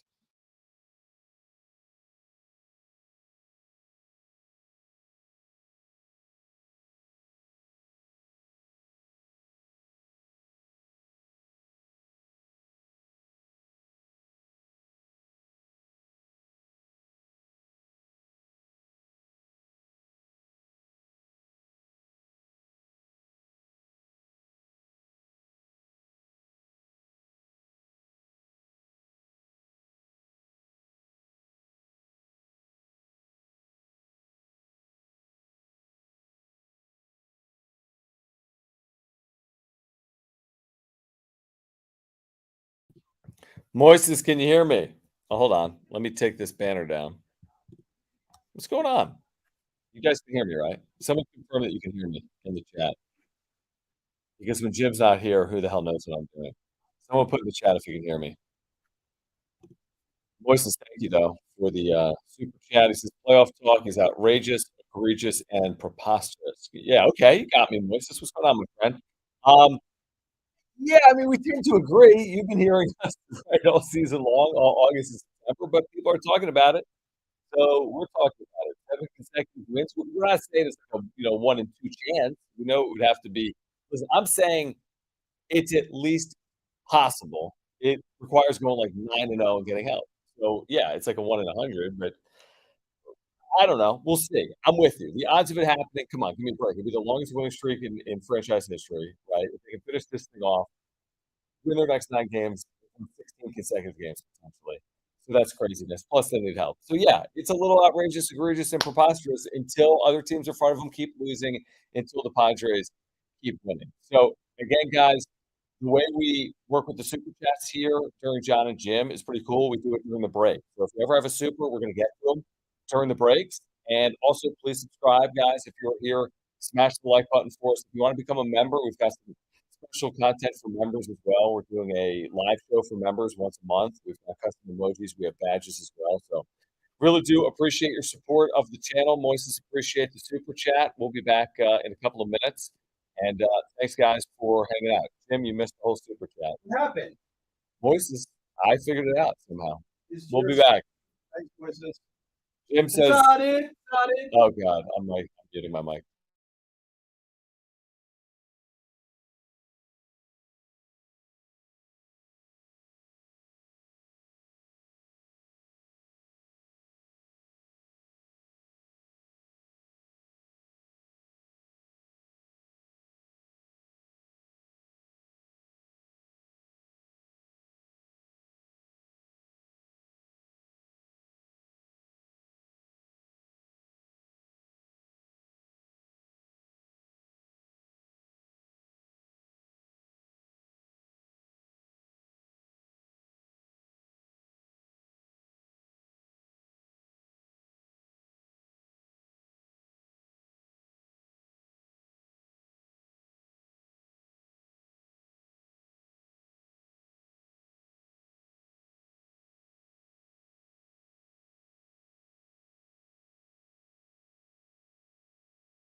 All right, this update is brought to you by Indeed.com. Padres, they have an off day today. They have won 7 in a row. They take on the Cardinals tomorrow for their final home series of the season. 6:40 first pitch. Matt Waldron expected to pitch tomorrow night for the Padres. Nothing says a playoff chase like Matt Waldron starting a game for you. Moving over to the Aztecs, they take on Boise State tomorrow night, Snapdragon Stadium. It's a red out, 7:30 kickoff. 5:30 is when our pregame coverage starts right here on San Diego Sports 760. And week 3 of the NFL kicks off tonight, 20 minutes from now in Santa Clara. Niners and New York Giants. A couple big injuries in that game. Saquon Barkley out for the Giants with an ankle injury, and Brandon Ayuk out for the Niners with a shoulder injury. Summer days getting shorter and business to-do lists getting longer. You need Indeed. Their all-in-one hiring solution makes it easy to attract, interview, and hire candidates all in one place. Sponsor your first job and get hiring today by visiting Indeed.com/credit.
San Diego and Southern California, what's going on? It's the final hour of Jon and Jim. We both just looked at each other like, what are you talking about yesterday? Like when Jim was like, who knows what he was saying? But Jim, who just did an update, failed to mention the Cubs and the Pirates at Wrigley, the friendly confine, Chicago, Illinois, late September. Playoff push underway for the Cubbies, right? Well, they are struggling with the Pirates this week. Now, it's scoreless in the second inning. But the Pirates have 2 on with only 1 out. I am officially in full scoreboard watch mode. I've turned everything off. I don't want to hear about the Giants and the Niners and everything's on the line for Christian McCaffrey. I don't know if anyone's saying that, but all I know is this. The baseball season's over in 10 days. Yeah. As we sit here right now, I mean, the Padres season will be over in 10 I days. can pretend as if the Padres still have a mathematical chance. Yeah. If the Cubs lose tonight, the Padres are, count them with me, Jim. 1, 2, 3, 4. 4 games out of a playoff spot. Sure, they have to pass 4 teams. The magic number today is 4. What do you think, Brent? Have the Padres moved up on the MLB Network graphic yet? That's a real question. That is a great question. And I'll believe if they move up the graphic. Are they going to be on the graphic tonight when they show the NL wildcard standings? Do you think they put them on the graphic tonight? That's a great question. The MLB Network doesn't believe. How can I? You only put teams that are 500 or better on the graphic. Ooh, sorry. Is that the rule? I like that. Sorry. I like that. You can't just like those in the NFL. It's like those 6 and 9 teams have a chance in the hunt. Like stop. 4 games out with like 3 to play. Like the Padres are the last team in the hunt, and everyone's like making fun of the graphic because why are they on the graphic? What will you say? By the way, does anyone have faith in the Padres pulling this off? 844-570-1360. And by pulling this off, we mean make the playoffs. 844-570-1360, 70470, started with team. What are you going to say tonight if the Pirates win and the Dodgers win? Therefore, bringing the Padres a half game closer to the Giants and a half game closer to the Cubs. Does that change your feelings on anything? Good talk.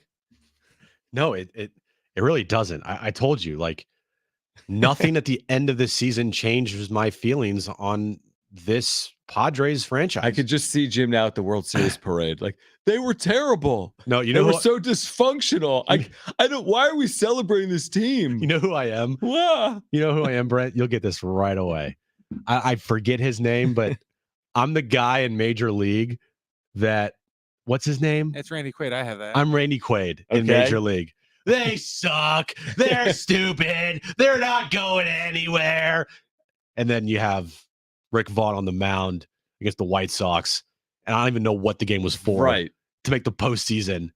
And that's me. I detest you! You're all garbage!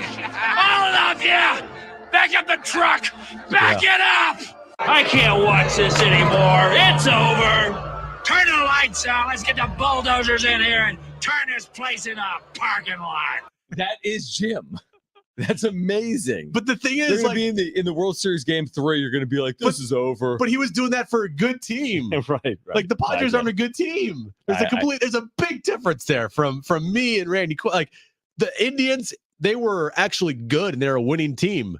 They started out as crap and they were crap for however many years before in the fictional universe of Major League. But the Padres, like, they're a bad team this year, guys. They're still under 500. And what have I said all year, John? That you're not going to take them seriously until they get to 500. Correct. So 609 says he's got as much faith as he has in Jim doing math. That's not a lot of faith then. 858, does anyone want the Padres to miss the playoffs more than Jim? See, this is the message you're conveying. Now, you come back and say that's not the case. It's not. I'm being honest. But whatever you're saying, routinely, people are saying this in response to the way you're saying it. Guys, if you truly are taking from what I'm saying as I don't want them to make the postseason, that's not it at all. Now, if they made the postseason and they get this miracle run and they get bounced in the wild card round, right? I'll be like, I don't know if that really helped them. Like, I don't know if the making the postseason was the best thing for this franchise because now they can use that easily as a spin, an excuse to just continue with how things are going, right? So I am on the side of I want better. You as a fan, I think should want better, obviously. And I also think fans deserve better. They deserve a lot better than this. It's not about just sneaking in, about getting the 6th seed and having to win your final 16 games of the season to like be. They'd be hot though, right in the postseason. They'd be scorching hot on the way to Milwaukee against the White Sox and the Giants and the Rockies and the Cardinals and the Oakland A's. I'm just like people are like, dude, you're so negative. I'm honest, dude. I'm just honest. I'm giving you my opinion. And if you are going to say that I'm being negative about a team that has 76 wins right now with 9 games to go with a $250 million payroll, then call me negative. But I'm just trying to tell you, like, hey, if you want this to continue, if you want this franchise to continue to go through the massive ups and downs and mostly downs with AJ Preller at the helm, I'm not going to stop you from rooting for this team. Sorry, would you say then, because we're so late in the season, are you willing to say in this win a battle, lose a war, you can put it in your own words, but I'll say it this way. Would you prefer that they didn't make it if it meant change was on the way? As opposed to them making it, bowing out, and no change at all. Okay, those are your two options. They don't make it. Tell me what the change is. I don't really know. Because if the change is Bob Melvin, I'd be like, right, that's not a reason to not make it. Right. If the change is legitimately AJ Preller. And Bryce made a great point today when we had him on the show. Okay. And I agree with him. It's just, and I've said this, the time that this franchise we have an answer. We have an answer on the wild card standing. They're not on the. I told you, they're not going to put a team under 500 up there. They're just not. Wow. Talk about disrespectful. Disrespect. What was I saying? I don't know. Oh, Bryce Miller made a great point today. Yeah. He makes a great point about this franchise being too deep in the weeds with Preller. Like, there's too many layers here to just say it's over, get rid of him now, and you start over. That's why I've always said the time for them to make a change has already passed. Like, truthfully, like, if I'm being truthful and honest here, do I want to see them make a change with Preller? Yes, I do. But I can't acknowledge, like, the time to make a change when I think they should have is way far past. And that was 2021. 2021 was the year to do it. And Preller and then Peter Seidler didn't do it. Now, he got an NLCS run last year. Okay. But you're right back to square one from 2021. There's some square one in here, yeah. With the dysfunction. But what does square one mean? Because 2021 dysfunction, 2022 good. 2023 dysfunction, 2024 in this pattern, good. If you told me right now that they're going to be in the NLCS in 2024 just by running it back, I'd say run it back. Okay, cool. Yeah, if they're going to, of course you would. Because Everybody after would. 2021, we never would have said they're going to be in the NLCS. Is my point. No, we didn't. Into their, they didn't like stamp their place firmly in the postseason last year. It was a struggle getting there. There was a lot of times last year where it was, can this team turn it around? Can this team hit? This team's not hitting off. I mean, the only person that in the lineup that was hitting was Manny. Like, dude, I'm telling you, there are a lot of things last year that were a struggle. Just go back and listen to our shows. It wasn't like this is the greatest team ever until they got to the postseason. They beat the Mets and the Dodgers. So right, but I'm with you. You're 100% right. But at some point, it's like just show me the sausage, not how it's made. If it would have been a struggle and they won the World Series, nobody would talk about the struggle. No, of course not, John. So that's what I'm saying, and that's actually a little bit like this isn't going to happen. I should probably stop harping on this. But if they make the postseason this year, in this there's a 0.4% chance it happens. So it's probably something. MLB Network isn't even putting them in the graphic right now. But if they did it, does that change our feelings on the season, which we've been talking about for forever? I say it actually kind of would. I'd give them credit. If they did it, it would be an amazing accomplishment to do it. Bryce Miller mentioned this Cardinals team in 2021. They won 17 straight. That was different. They won 92 games, and they made the postseason going away by the end. That is not these Padres. No, and they fired their manager. And they fired their manager after the postseason. This Padres team to get into the postseason literally can't do it until the final out of the final game. That's the only path. Yeah. And it would take a near perfect finish. 619 number says, don't worry, Jim. I'm with you. We need to demand more from this team. Okay. That's how I view it. I just I am demanding and expecting and wanting more. Mm-hmm. And the reason why is because they have given you hey, do it. Expect more from us, because our expectations are the highest it's ever been in franchise history going into a season. Right. And going into the foreseeable future. Like, hey, hold us. I would love if the Padres yeah, dude, hold us accountable, man. Like, look, this season was not even close to where we wanted. There's no way that we're gonna view a good September as something to mask the season of failure, because what we came into the season wanting to do was winning a World Series, and we didn't get the goal. And it starts with me as AJ Preller. It's my fault. It's everybody's to blame here. Nothing from this season was good. And then whatever, I don't know what happens next, but I don't want to hear any of the, we just missed it by a couple games. When you say you want the organizations to say, hold us accountable, I go back to last year when the Dodgers lost to the Padres in the NLDS, and they said it was obviously a huge disappointment. It's not going to happen again. Here's why, whatever. So, I think they took a level of accountability. Are you saying that they should tell the fan base that we're accountable for this? As in AJ should say, it didn't go right. It's on me. Buck stops here. Yeah. Right? Buck stops here. On me. Yeah, I know we finished 81-81. Yeah. But that's not good enough. We had to make the postseason and do damage when we made the postseason. We're going to do better. That's on me. That if you heard that, you're good. If there's no excuses, you're not good with it because he says it's on me. Words only take it so far. So what's the accountability that you want? You want Peter Seiler to fire AJ Preller. The accountability is not going to be had. The accountability that I want to see with this franchise is not going to be had. Okay. It's just not. And they're going to, say a bunch of words. They will say words. Yeah, they will. Imagine if they just tell up cards. Yeah, and sentences. Hot sure. take. Yeah, Jim Facts. They'll talk, right?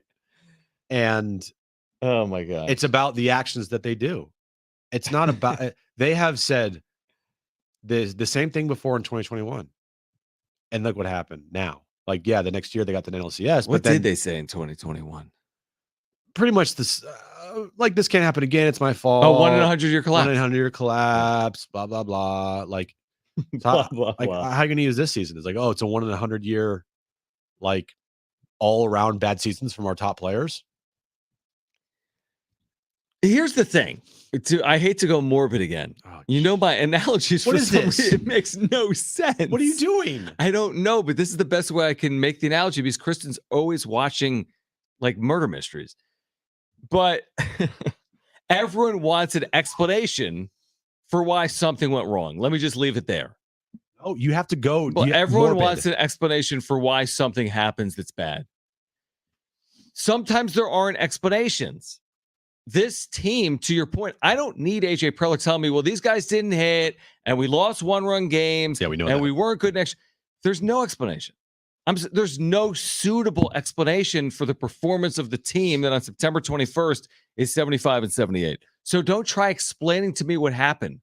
You can't explain it away. Right. I don't even understand what's happened. I've watched all these games. No. I don't understand it. No.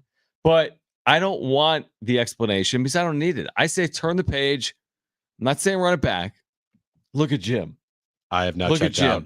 Jim is completely checked out because the Niners are playing the Giants on Thursday Night Football as an 11-point favorite on like Amazon. Wait, I thought the Plus. game didn't kick off. Yes, it kicked off. The game's at 5:15. It's 3rd and 8. Oh my gosh, game over.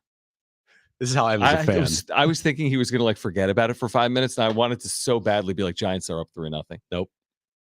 3rd and 8 for the Niners. Oh, it's 3-0 for the Niners. I detest you. No, it's not. It's You're still all scoreless. garbage. All of you. Back up the truck. Leave Back it Santa up. Clara. I asked the question earlier: are the Niners the best team in the NFC? Apparently not. Their first 2 downs today went for 2 yards. Well, don't worry. They convert on a 3rd and 8. Why don't you take over play-by-play rights? Don't even worry about it. Super Bowl's on. Yeah.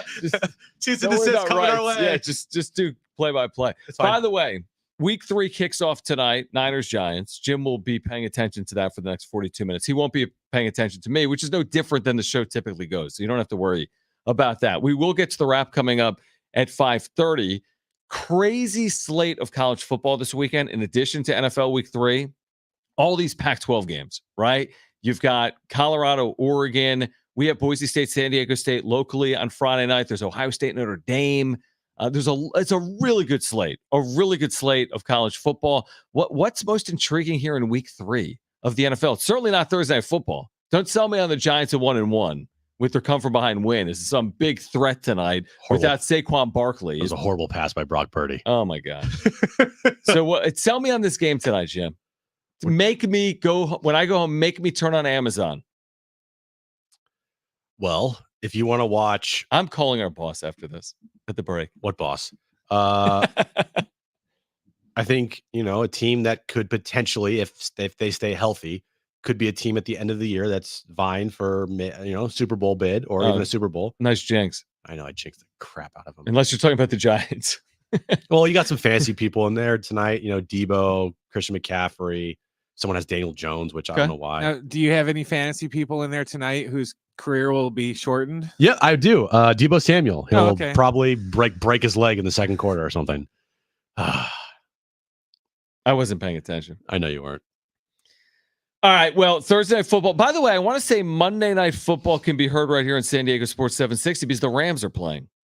Yes. All right. We are we carry Rams football here in San Diego. So Monday Night Football, we have Rams for you. Yes. Tomorrow night, by the way, Aztecs Broncos 7:30 pregame coverage at 5:30 right after Jon and Jim. Well, I told Jim during the break that how we were trying to figure out why they're doing all these Monday night doubleheaders and everything. I figured out why that is. Why? Because of the writer's strike.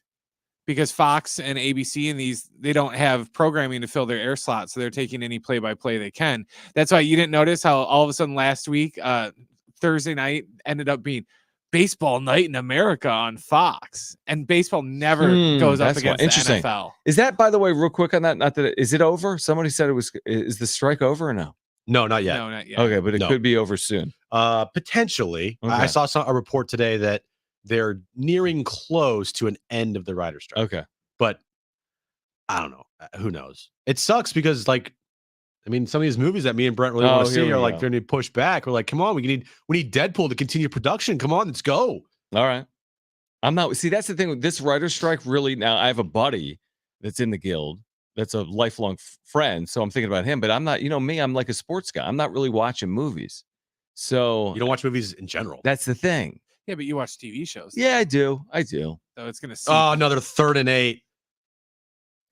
All right, here's what we're going to do. On the other side, we're going to get to the wrap where theoretically Jim's going to be paying attention. He also has his back page coming up this hour. Oh, that's going to be Okay, so this is Super a fun lot to listen of to. Jim coming up this hour because we're going to do the wrap. We've got Jim's back page. I'm like, huh, what? Huh, We're going to try to do that all while watching the Niners and the Giants on Thursday Night Football. Do not go anywhere.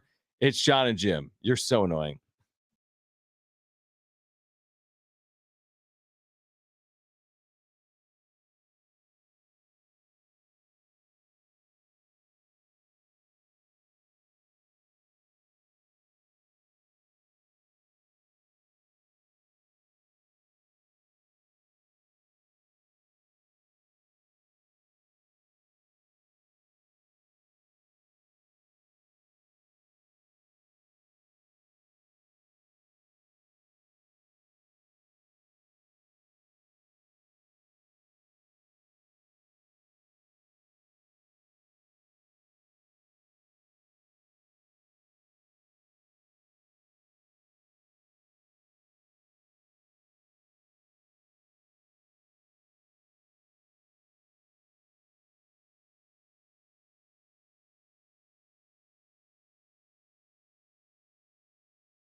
All right, on the other side, while Jim watches Thursday Night Football, we will get to the wrap. Plus, Jim's back page is still ahead. Stay with us on Jon and Jim.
All right, this update is brought to you by Indeed.com.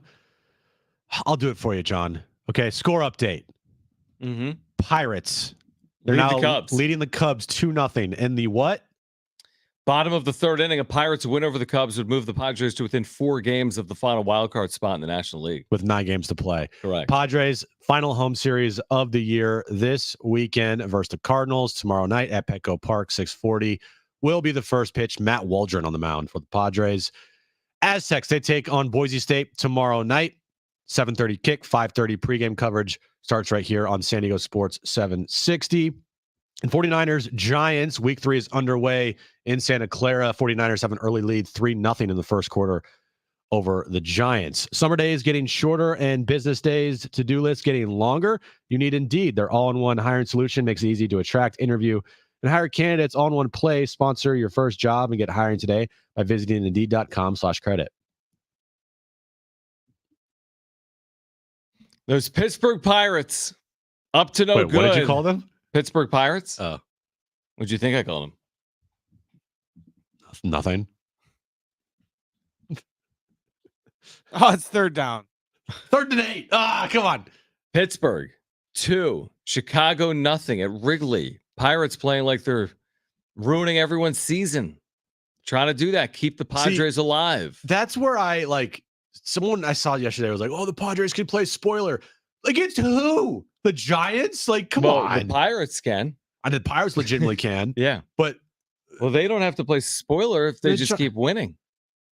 They could play postseason. They can play winners. Exactly. So we'll keep our eye on it. 3rd inning, Pittsburgh again. Will Holder's probably like, "Oh my God." I've been tweeting him. I'm letting him know. Is he intently watching this game? I'm sure he is. Then later tonight, root for the Dodgers over the Giants, and all of a sudden the Padres are like in the playoffs. Good for you, Will. Okay, let's get to this.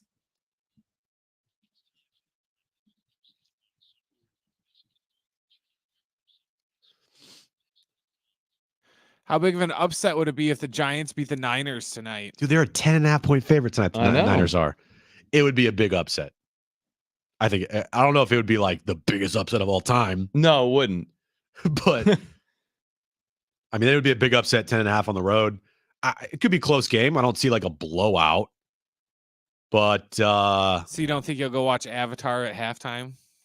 no, I will not watch Avatar at halftime. Well, the Giants were blown out by the Cowboys. They were being blown out by the Cardinals before a huge comeback, obviously, last week. And then Saquon got hurt. Right. So, I mean, I don't have a lot of faith in the Giants tonight. I'm with you. I think it would be a pretty significant upset. Also, Thursday night for a team from New York on the West Coast. Yeah, huge. They never do that. That's so. I don't know why they did it. What is that about? I don't know, man. But maybe it's one of those Amazon games that they really wanted because, you get the New York market, you get the San Francisco market, big markets. You get the Thursday night standalone game. Yep, you get some massive ratings there. 3-0 Niners. Giants convert. Giants just converted on a 3rd and 4. Wow. Next question. Will Manny Machado have a bounce back season in 2024? I hope so, because he signed the dude to a massive contract. But here's the thing. If you get surgery and if he misses parts of the season, that's already going to piss me off. Because it's like, why are you still playing? Because they're in it. Oh, stop. Tackle him. But, I'm going to say, yes, he's going to have – I'm going to say he has a good season because he has a certain pattern with his career. It's off year, really good year. Off year, really good year. This was an off year, and this is probably the worst season, one of the worst seasons of his career. So next year, you got a good year coming. I think he'll have a good year, assuming he's healthy. And I think if he gets this thing done, he probably will be healthy. This is something he's dealt with for multiple years. He won't say it. It's not an excuse, but it's obviously impacted him. He hasn't played in the field the entire month. Get him. Brent. Get him in the field, he's saying. I think he bounces back. I don't know if he's going to finish second in MVP voting next year, but I think he bounces back in 2024. Next question. Which game will have more viewers? Colorado, Oregon, or Ohio State, Notre Dame? I kind of want to say no doubt about it, Colorado, Oregon. Now it is what time's the kickoff again? Is it noon? 12:30 Pacific, I think is right. And what time? Yeah, Brent, can you look that up? Yeah, that's a good question on timing of these games. Yeah, if it was like 5 p.m. kickoff or 6 p.m. kickoff. Ohio State is 4:30 our time. And Colorado, Oregon is 12:30 our time, right? I think it's 3:30 Eastern. So they're not up against each other. But you think the 12:30 start is a bad thing or a good thing for Colorado, Oregon? It could be a good thing. I think it's a good thing. I think it's a good thing. But 3:30 yeah, Eastern. I'm going to say Colorado, Oregon beats out. I think they're going to get the highest ratings of the weekend. Yeah, 12:30. They probably will. I'm gonna take the other side though. I'm gonna say that. I mean, you got huge brands. Ohio State and Notre Dame. Both of those brands are bigger than Oregon and Colorado. But the hype with Colorado is so significant. I'll say Ohio State and Notre Dame by a nose. Those are massive marquee brands. They never meet. Ohio State and Notre Dame don't play every year. So I'm gonna say by a nose, Ohio State and Notre Dame. Get them. I think Notre Dame's going to kick their ass. Oh my gosh! What happened? Touchdown Giants? No. Soon.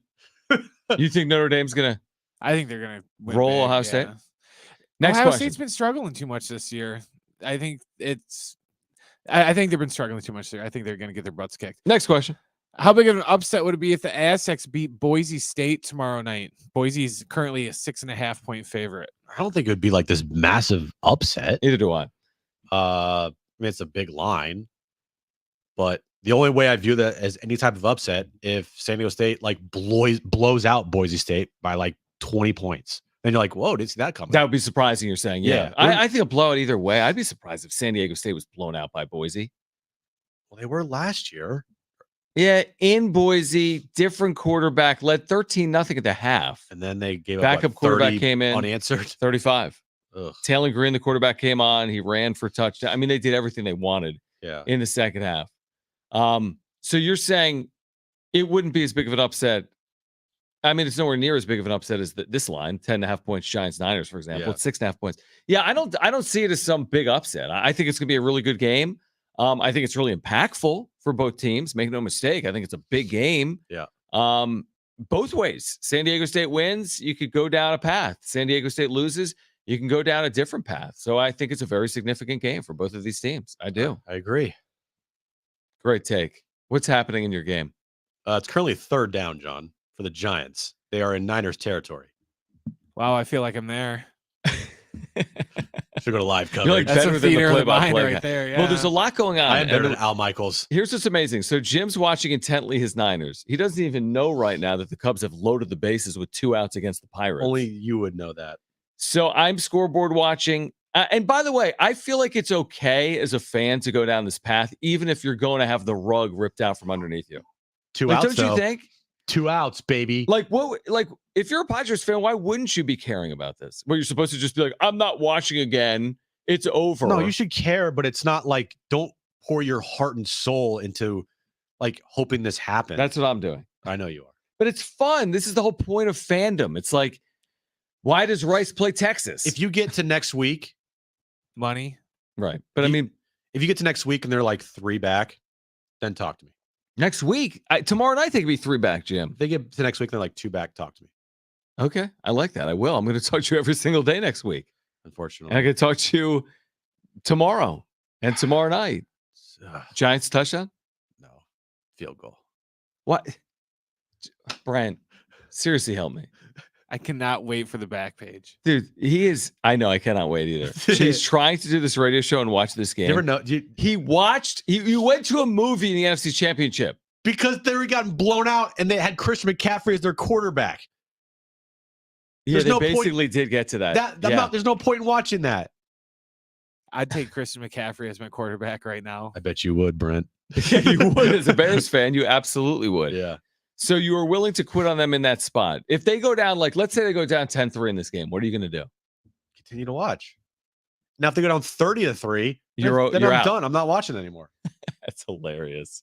Like, I cut my losses. I don't just, like, torture myself. Pirates get out of the jam. Oh, baby.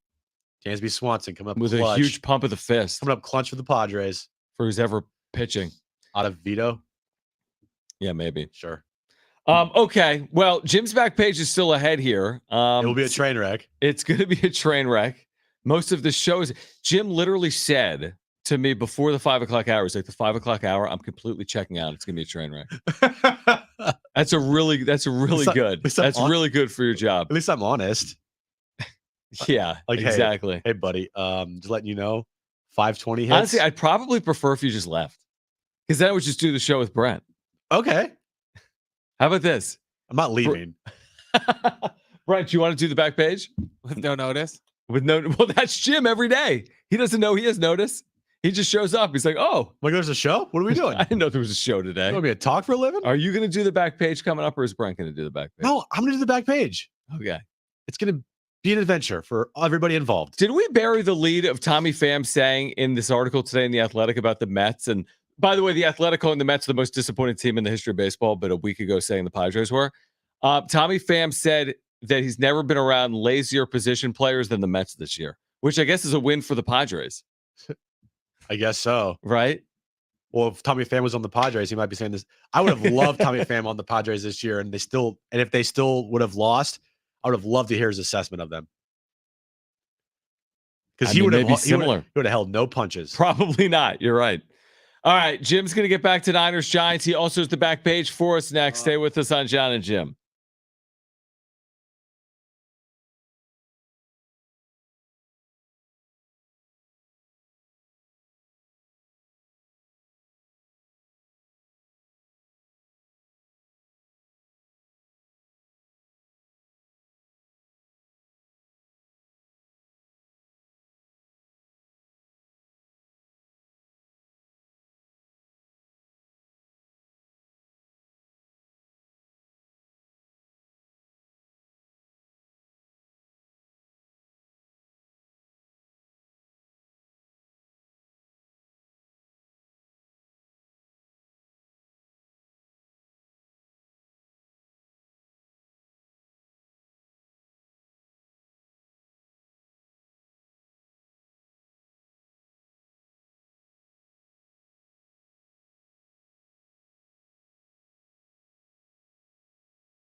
life. I threw it out there. I threw the ball in her court, and I told her, maybe I've seen you rock the stage in Arrowhead. You might have to come see me rock the stage in Arrowhead and see which one's a little more lit. So we'll see. We'll see what happens in the near future. Dog, Travis.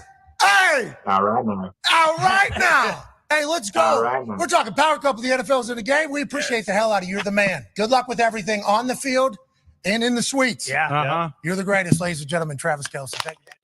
So interesting. So what? This isn't gonna last. Why not? It's just there's too many variables.